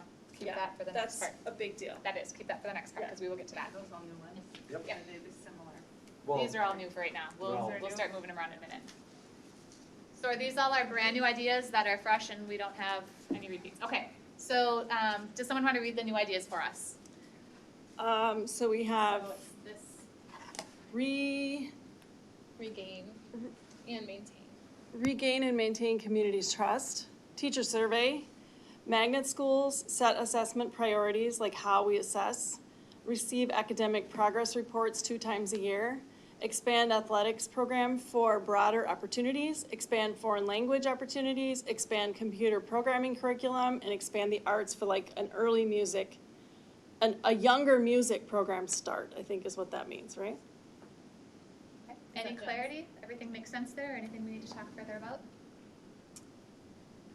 Who did the set assessment priorities, like how we assess? I put that one. That's Okay. like, because we don't know, what are we using? Are we using MCAs? What's our priority and how we are, We're supposed to So have we a need work to session define on that. success, right?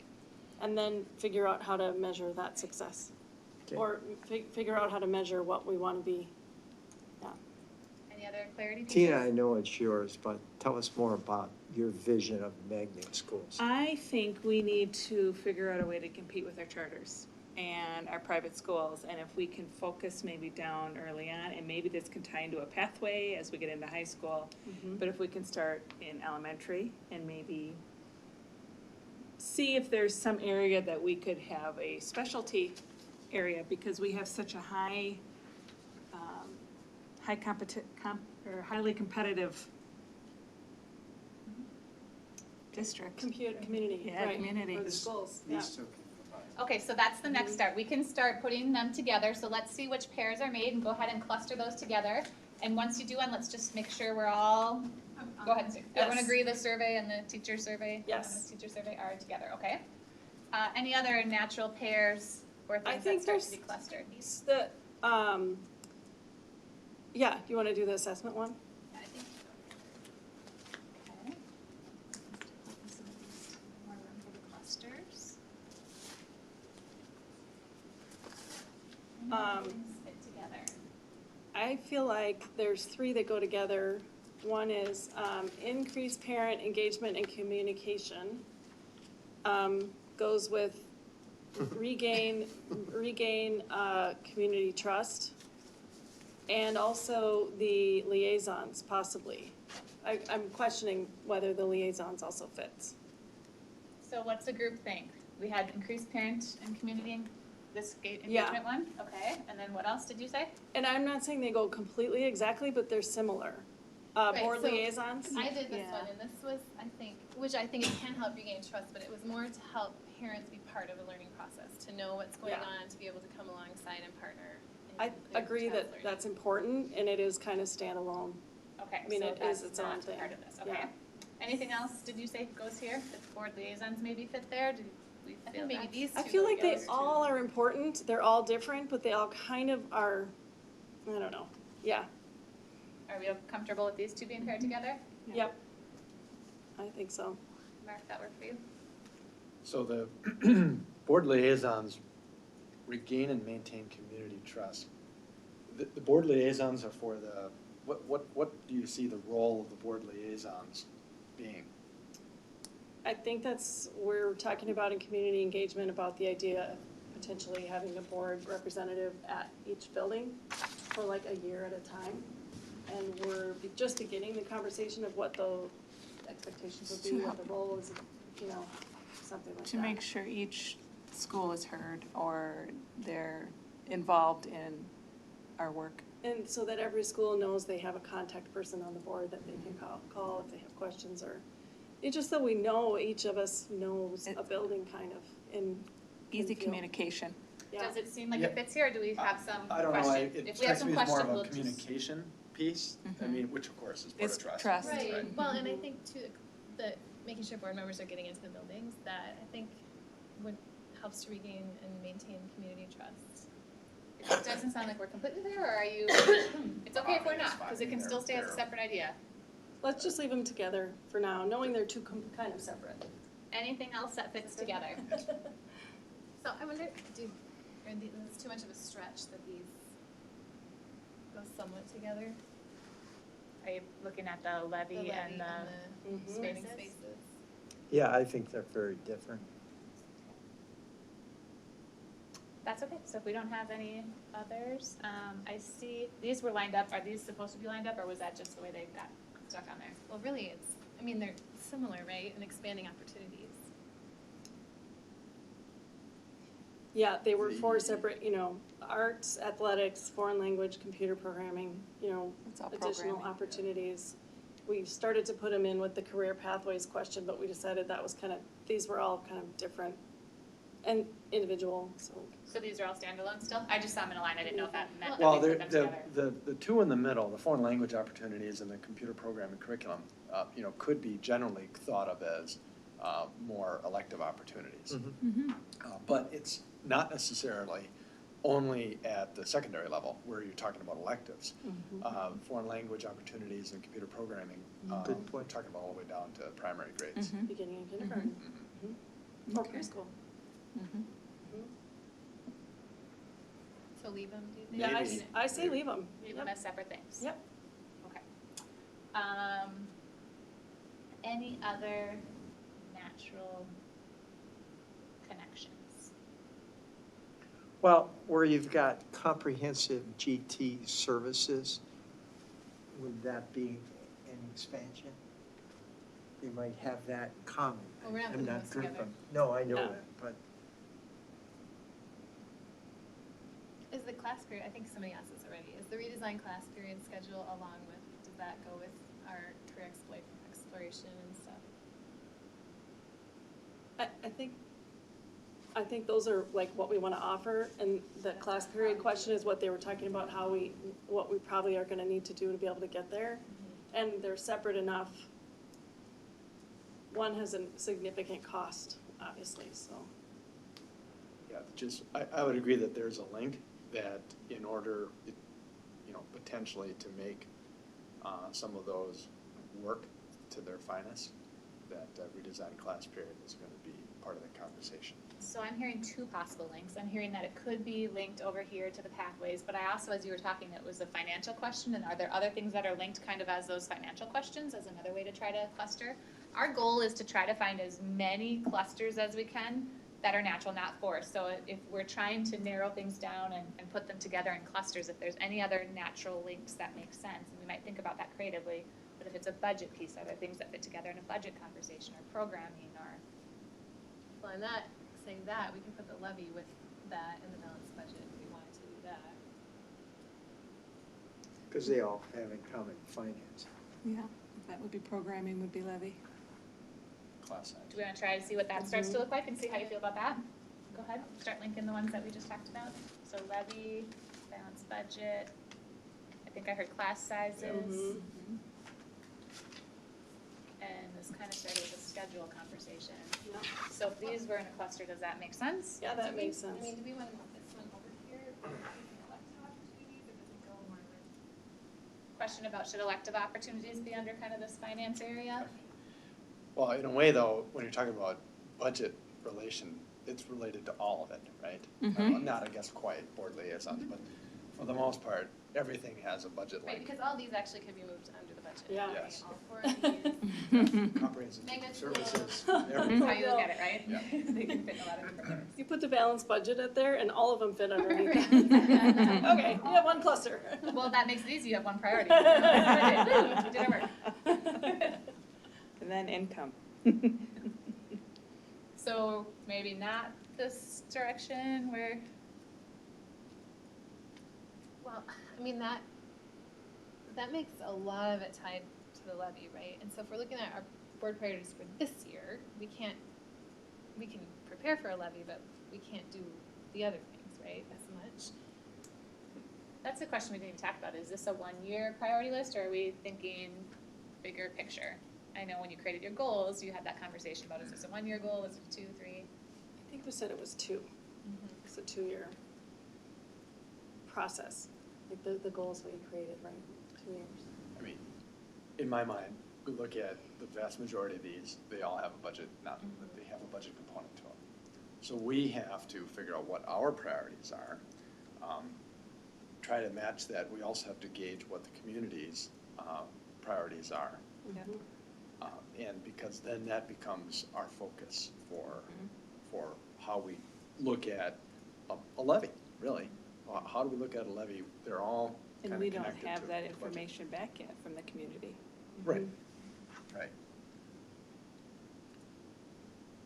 Okay, so what I'm hearing is we kind of have a lot of standalone pieces still that don't have a natural progression, and that's okay. So let's go back to these and let's try to come up with what's the common denominator for these things. So if I look at this, because it's easy, teacher survey and conduct anonymous teacher survey, what would be like a 2 to 5 word summary of what that is? Maybe it's only 1 word.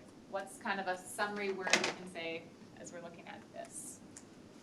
What's the goal here? Feedback, input. Feedback? Teacher feedback. Let's say teacher feedback, okay. I think what I might add to that is, neither one of those are mine, not only teacher feedback, but input, you know.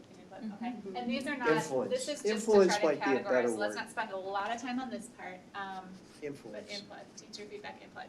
Is there a common link, a word or two here that kind of summarizes what we're talking about? I've seen some opportunities, pathway, exploration, opportunities. Those are some of the I common. think exploration is an important word. Exploration, I heard exploration and opportunities, let's put them both for now. Okay.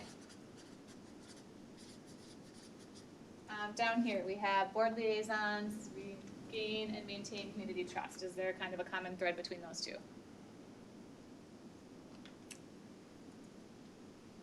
The more I look at that, the more I think they're 2 separate things. You guys are not making this easy on me. Sorry.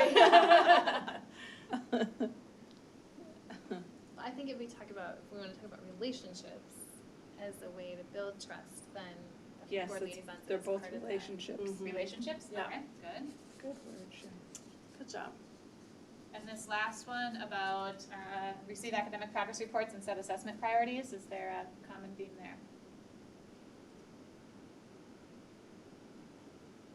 I think the word that would fit probably both of them is assessments. Is that okay?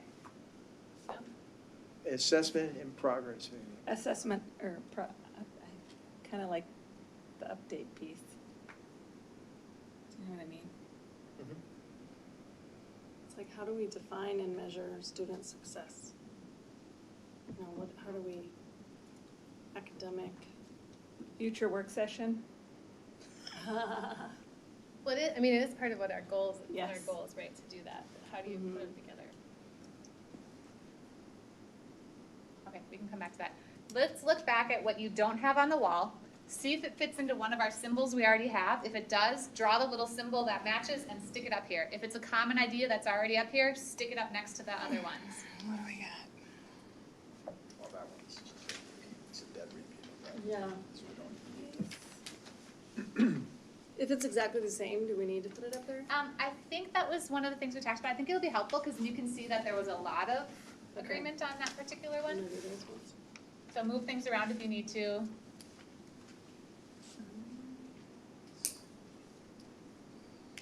Did that fit with one of them that's already up there? So is it the, Maybe it's rejected. is it the hashtag here? Oh, here's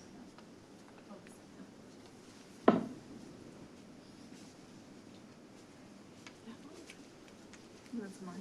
So wait, you wanted to put that up? Yeah, if it already has, that's what it is. These are gonna be Here's a repeats of marker. that. I'm gonna move this over so you can put all those together by a Okay. hashtag.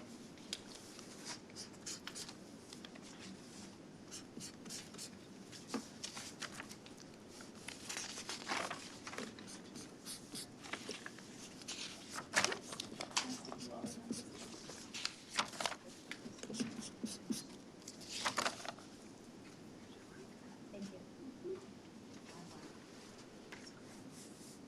Oh, wait, get closer. That's not that one. That would be, yeah. And, So that one doesn't, so then I just gotta take that off. okay, and you can just stick it on the other wall over here if it doesn't But I match. put a hashtag. Oh, okay. Huh. Yeah, I think you're right. That probably helps that. Well, and sorry, if they're not sticky, we can just do it too. Some spots that are stickier than others. You can just put it next to it too. Make this long. And then this one is. So we get 5 minutes to establish a consensus. Like I said, an hour was, I was knowing that was gonna be pushing it. So the one thing I'm gonna push back on a little bit is I'm looking at your titles here. You have explore opportunities, which is a little bit broader. If we just use the explore opportunities tag, are there other things that might fit into that area?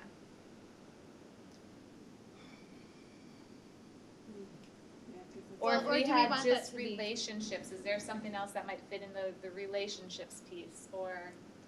But I wonder, is it losing the integrity of what people have there if we Well- start adding other things? Because I think This that, could go under relationships, don't you think? Okay.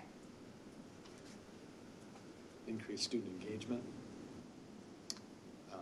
That be in, well, that's I wrote enrollment, that but one. engagement, the one to the left of it, Mike. Oh, this one. Engagement, is that relationships? What do you think? It could also be exploring career opportunities. Right. and I mean, do we want to add career to that hashtag instead of add all those other things to it? I mean, that's. Do we want a new do we want to create one just for career opportunities and then have something different for the other, or is that, I see what you're saying, you don't want it to get watered down. Yeah, because something like what, 3 of these all use the word career. Yeah. So we have some specific to career here. So we have the career piece, and then we have some others that are more the opportunity pieces. So feel free to move those around a little if you want. So these are more of the explore opportunities on this side. So then do we want to add all of this? To explore opportunities. What you guys think? Because as I said, the next step is going to be to dig deeper into this. So we're trying to come up with some bigger, higher arching pieces, and then you start digging down, and that's where it really gets tough, because you have to come up with the priorities within each of these, right? What I'm thinking, these are all separate, but one that's similar but separate. Does it make sense to put like expand foreign language and language academy? Are those a natural pair? So we have kind of a language Yes. pair? Well, in this one too. Oh, so we have a couple of language pieces over here. 3.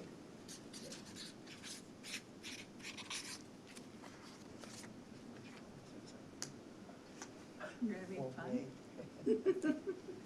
Okay, knowing that we are not going to finish all of our work today, I will defer to the board chair. Do you want to stop at this point and come back to this at another time, or do we want to try to? I think we're good for 10 more minutes. That was Yeah. a break we took, Okay. 10, What's the 15. goal? What are we trying to get to? Consensus. Ultimately, the goal is we'd like to try to get as many things as we can into some categories and come up with a statement of a priority. One of the top priorities for the school board is, however we define career, exploring opportunities. That's our goal, was to try to come away with a couple of key themes And for us to how explore many deeper. How many is too many to have for right now? So I did some research on it. I think if you're talking about priorities, they say fewer is always better because you can't do everything. And so if you're gonna set a priority, I would say your goal would be 3 to 5 would probably be a really nice target. Obviously, we're not there quite yet, so. So if you're looking at opportunities, I mean, even this would be an opportunity, right? That's what I think most This of is that an actually would opportunity, be that's better. an opportunity, those are opportunities, so a lot of it would fall Could- under that. And could we possibly maybe think about these things, all of them, in the context of, that we're about to do facilities process, you know?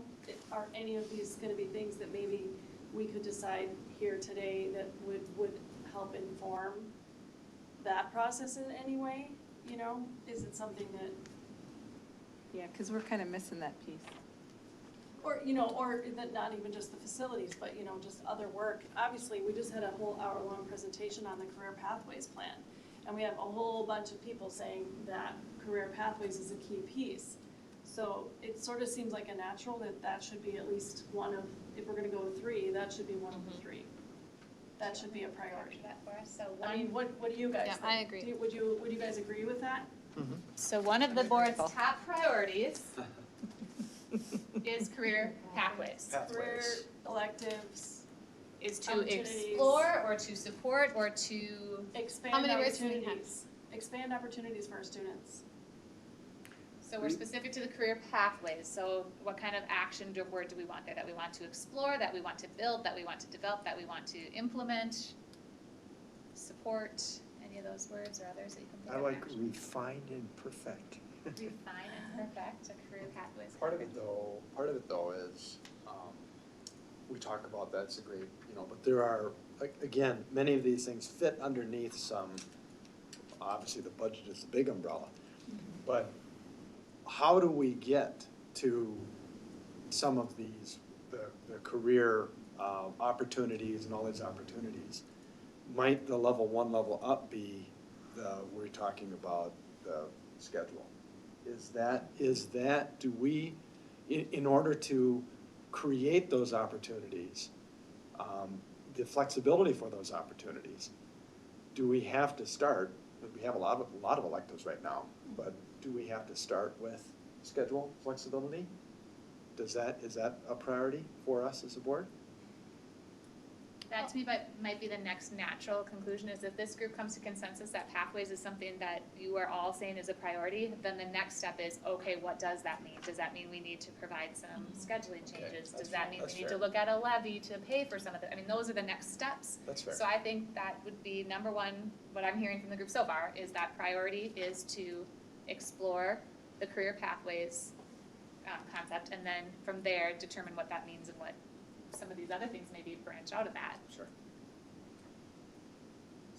So Yeah, I'm let's having, try I'm having a hard time with Explore, because Okay. Explore is what I think we want our kids to do. Okay. What we want to do is implement a new series of opportunities for our kids. We want to make it happen. We want to make it realized for them. Ultimately, at some point, if we want to by, next year, I don't know. Do we, we heard tonight that we want to maybe have some adjustments made for the catalog by January. So. Do we like the word implement a career pathways program? Couldn't you really group these 8 or so? Yeah, I think that's, yeah. From what you're talking about, it kind of seems like a lot of those fall under that top priority. Mhm. So if we say our top priority is to implement or to whatever that word is, then all of these areas would kind of move under that. And those are some of your follow-up conversations then, is to figure out what all that looks like within that program. And to have your staff figure that out. Yep. So for now, we can always finesse language better in the future, but implement a career pathways program, something you're all comfortable with? Because you can always supply from what's written on those 8 sheets, more detail. Okay. So at this point, we'll put that title kind of above this whole section, knowing that all of those pieces are things that would be discussed as part of that program. Does anything else then need to, do we have the schedule piece or something else that maybe needs to go there too, or are we okay?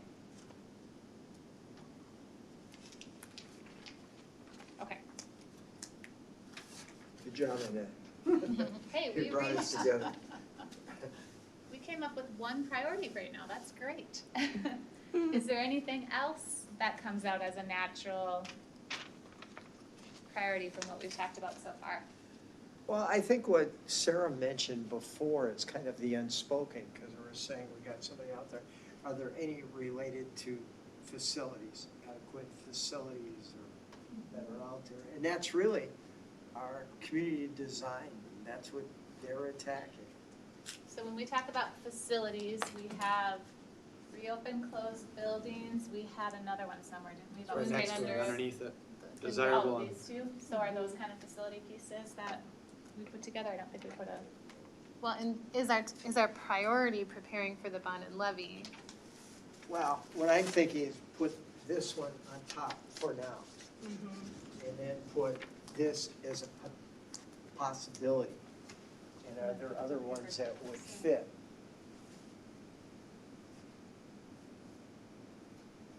Does smaller class sizes fit in that conversation? Because if we have smaller class sizes, we need more classrooms. do we see a connection there? Or not? And then also magnet schools, does that fit in there? Because that's like, where do we put them? If we're gonna have a magnet school, like what buildings? Put that in there? The challenge is that they have kind of different means of getting there. So if you Yeah. say desirable and sufficient learning, that's kind of broad. But then there are different ideas, magnet school, smaller class sizes, reopen close buildings, they all have kind of I would say a bit of a niche. Is that, do we want to identify that as, or how do we identify that as an overall board goal to achieve? Yeah, I look at all this and finances just scream at me. I mean, it's all about programming and costing, and I know I've talked about this for the last 2 years, but I'd really like to know how our programs are assessed and if they're valuable and what the cost is, and I know it's a lot of work, but I really like to see what we're putting into it, what they touch, all of those things. Because we have all these hopes and dreams, but we have to be able to afford them.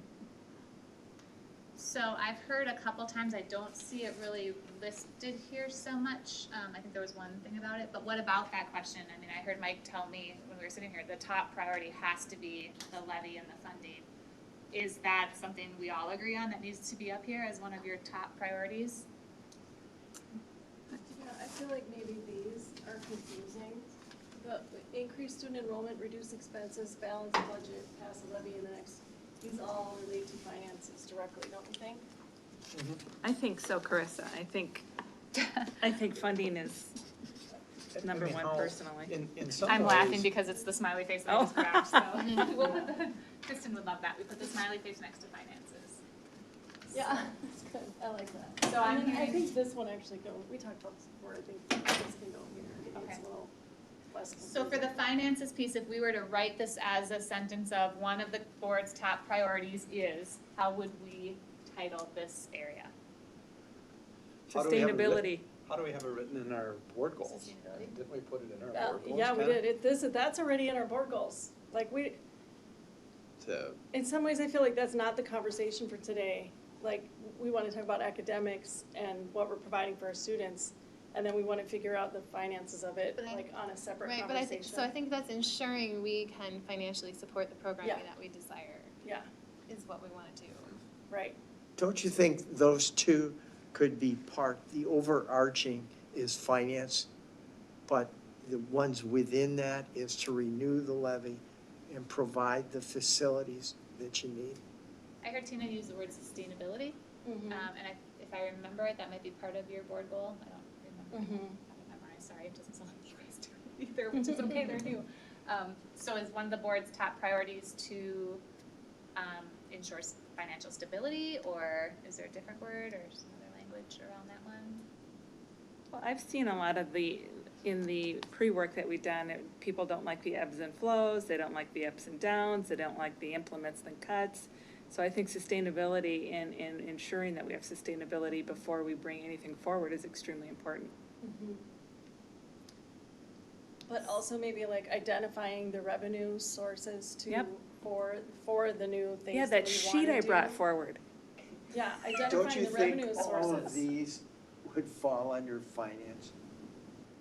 Because if you talk about Yep. not only sustaining, but expanding any kind of new program, Right. But I- you gotta pay for it. Right, I wouldn't put all that under, I think the finances is making sure that we have the money to do what we want. Yeah. And then another spot is here's what we wanna do. So the way Shelley just said it is, one of the board's top priorities is making sure we have the money to do what we want to do. Is that the way we word it? I don't know, because to me that just means tax. Well, reduce expenses is in there. And increasing student enrollment. I mean, if we implement this career pathway program and it's really awesome and popular, we'll probably increase enrollment, so Yeah. that adds to revenue. Efficiency? So we've had two different ideas of what to put for that priority. One is about ensuring financial stability, and the other was making sure we have the money to pay for the things we want to do. Which I think is the balance we have to figure, right? We have to balance doing the best we can for programming in the most fiscally responsible way we can. So how you word that, but I think that's what we're doing. We're not saying like, let's just add every program we want and then we'll just I tax know, people. I just worry about the way things twist and turn. Yeah. So what about funding for funding to sustain outstanding learning experiences or something. Funding to sustain our learning Educational initiatives. excellence. Yeah, I think- educational excellence, yeah. I think a question you have to do, even to sustain what you're presently doing, you have to do this. Right. But I think a related question board has to answer along the way, do you go just for where you are now? Right. Or do you increase what you're gonna ask for? How about funding to sustain educational excellence? That begs the question. Funding to sustain priorities, right? Because we're assigning what our priorities are. Academic priorities? Funding to sustain academic priorities? Learning priorities? I think it's much what you said, and making sure you have the money to do what you think is important. Student priorities? I mean, these are all about the students. Funding to sustain. I struggle with funding to sustain because I know we're funded heavily right now by the taxpayer. And I really think sometimes we need to look at what we have to see if we're spending appropriately. Okay. So is this about fiscal responsibility? I mean, we have a big bet in 2 years, whether we're gonna receive an operating levy or not. I think we need to be very thoughtful in how we're spending our money, because we don't know if we're gonna get an increase or not, or we don't know if we're gonna have cuts or not. Well, I think even a basic question on that, that's gotta be answered by the board, is you're going to go out for the same, or are you gonna go out for more? Or are you gonna get it at all? Or are you gonna get it? Yeah. Yeah, And so for me, I wanna look at what we're doing and make sure we're responsible with the money we have. How about fiscal management? I love it. Fiscal management, I like that. Sustain priorities. So one of the board's top priorities is fiscal management to, But I well, do we need an action fiscal word and then management. fiscal management? Fiscal Like, that management is to pretty sustain, action. priorities. give a verb. fiscal management to sustain learning priorities. Yeah, I mean, that's what it's all about. Well, the only Academic trouble I priorities. have with, when you put priorities in, you're begging the question. All of these are already priorities.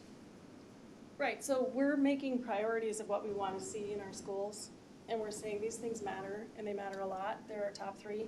And then we're also saying, we need to make sure we have the funding to pay for them, because they matter, and that's how we, as a board, define educational excellence.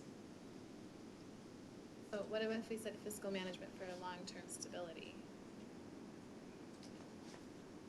I want something about academic, something about the students, something about learning, because I feel like that's what we lose track of so easily, is that this is just a big operation, and we forget, this is all about the students. So I want something, I personally would like to see something in there about education or learning or student priorities or something, because that is what we're trying to fund, is all of these incredible opportunities for our students. Programming? Student opportunities or something. I'm wondering if all of these could be put under here. No. Let's just focus on the finance. What do we want that header to say? Because I think the finance one is one that stands alone. It is really important, but why do we care about the sustainability? We want to demonstrate fiscal management, responsible fiscal management, and we want to demonstrate that every dollar that we spend, that we can possibly spend directly to students, is where it's the focus is. Maybe student programming? That's kind of the whole piece. Fiscal management for student programming or something, for sustainable student programming. Everybody go home and sleep. I like words like outstanding and excellent and stuff like that, but I think sometimes that people don't like those because of, I don't know. I like aspirational things. So, it seems to me, I don't know, Mike, we were talking about the levy but if we want to go out to our public and say, why do you think you should, or why do we think you should pay taxes? Well, here's our priorities. Here's what we think is important for the education of the students in this district. And so, we're going to have to develop a narrative. And that's, what is our narrative? Is it to say, we just want to keep marching as we have been for the last 20 years? Or are there things that we want to support here? And these are the priorities. And I think that all of these things are subject to community approval, right? We want to hear from the community what they want as priorities, not just what the 7 of us want.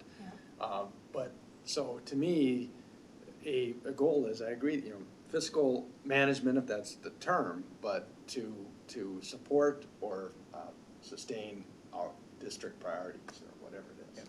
So what I almost heard a little bit there is that maybe, and I could be off base, but what I think I heard is that maybe your priorities are more about picking which of these things are the most important, knowing that the funding piece is already one of your goals, and you will have to then use your funds, your limited funds, to redirect towards the things you say are your priorities. Yeah. Right. So maybe we don't need to write one of our top priorities as a financial goal, because we kind of already have that. Maybe we need to focus on what are the things on this board that rise to the top, that when we allocate our resources, they're gonna be the things that are our number one list. I kind of like that idea because I feel like that's a totally separate conversation that might be similar to this one, where we actually brainstorm what are our financial priorities and talk about the budget in terms of what matters and what doesn't matter and where can we find room and what, I feel like that could be a separate conversation. The 2 questions I have is this: why I feel this so important to me is that's to sustain what we're presently doing. What it doesn't answer is your question: do we already have all the efficiencies Right. that should or need to be looked at? And so that's a hard one, but I'm saying if you don't do this, to me, there is such a drastic adjustment that you have to do. Right, but because that's part of our board goals and something that we have said we are going to do we need to make it one of our priorities also? If it's what we're gonna do as part of our goal, to Chris's point, do we include it here also? See, I agree with you, though. Ultimately, what we have to do is sell a narrative of even the renewal. I mean, you can tell I'm doing that already and have been, is saying, if this doesn't happen, it's a catastrophe. So that's part of my narrative. And I'm preparing for the catastrophe. Well, can we set this one aside really, or do you guys, should we pause? Well, I will ask you what you want to do. If you want to pause right here and start this conversation at another point, or if we just decide to move off the finance one and see if there's one other we can come up with now. Do you want to spend 15 more minutes? I have to go. Okay. So maybe it's better to come back. I think this is a start, and I think this is why we know it's so hard, right? Because everybody has things that are really important. You have a wall full, and it really becomes a challenge, and that's probably what we've been spinning our wheels with for a while, is because everything's a priority, nothing's a priority, and nothing's getting done. So if we can really focus and try to figure out, and it sounds like we have pretty good consensus on this one. So are there 2 or 3 other things that when you're sitting down having your budgeting conversations and your conversations about what programming is important and how are we going to sell a levy to the community, what's important to them, that list of priorities is what should guide you in helping to make those decisions. Because there's going to be very difficult decisions, and some things are going to have to go so that some other things can happen. And that's where we need to figure out as a group, what are the things we agree we will put other things aside for, because this is what we want to move forward with. Right. Well, and I'm just to throw a little bit of a wrench. I think that Implement Career Pathway program doesn't encompass all those things that are on there. I think they're 2 separate things, because we want to increase elective opportunities and do this pathway program. I don't think So are they 2 separate things as 2 separate priorities? One's about career pathways and one's just about expanding opportunities across the board? Yeah, I wonder about that too. Do you want to write that down as another possible priority of expanding opportunities for all students? Or expanding opportunities? And then, if we think about that K-12 then, so the career opportunities might be just secondary, but the expanding electives could be K-12 or even pre-K-12. And it could include the idea of the magnet schools, the, what were the other ones? We had digital computer programming, K-12, more arts. So if we think of those as two separate, oh my gosh, maybe that's it, maybe. Well, I we- think that maybe we really have helps two- what you're doing right now. Yeah, so, Let's just throw them in here, these two. Carry over here. so we have electives,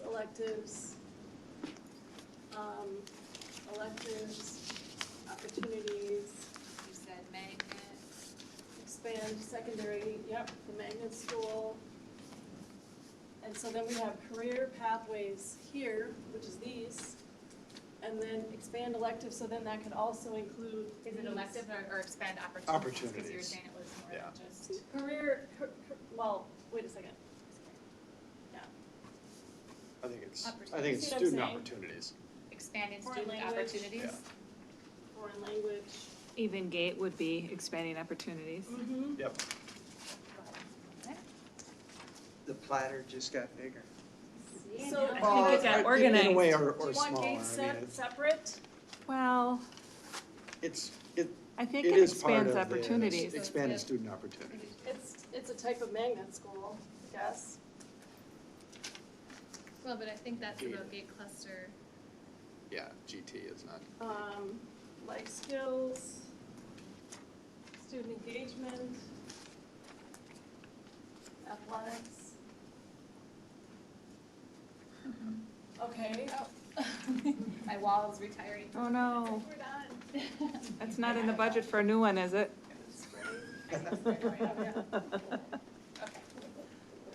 Okay, so we have one is the career pathway program, which we heard about tonight. And then the other one is to expand electives.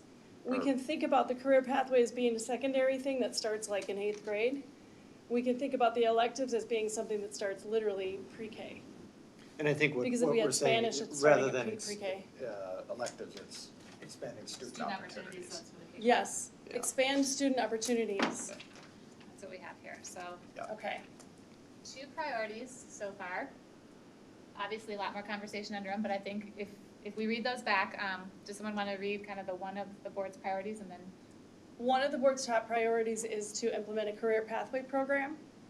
Another one of our top priorities is to expand student opportunities pre-K-12. Do we feel good about our 2 priorities for now?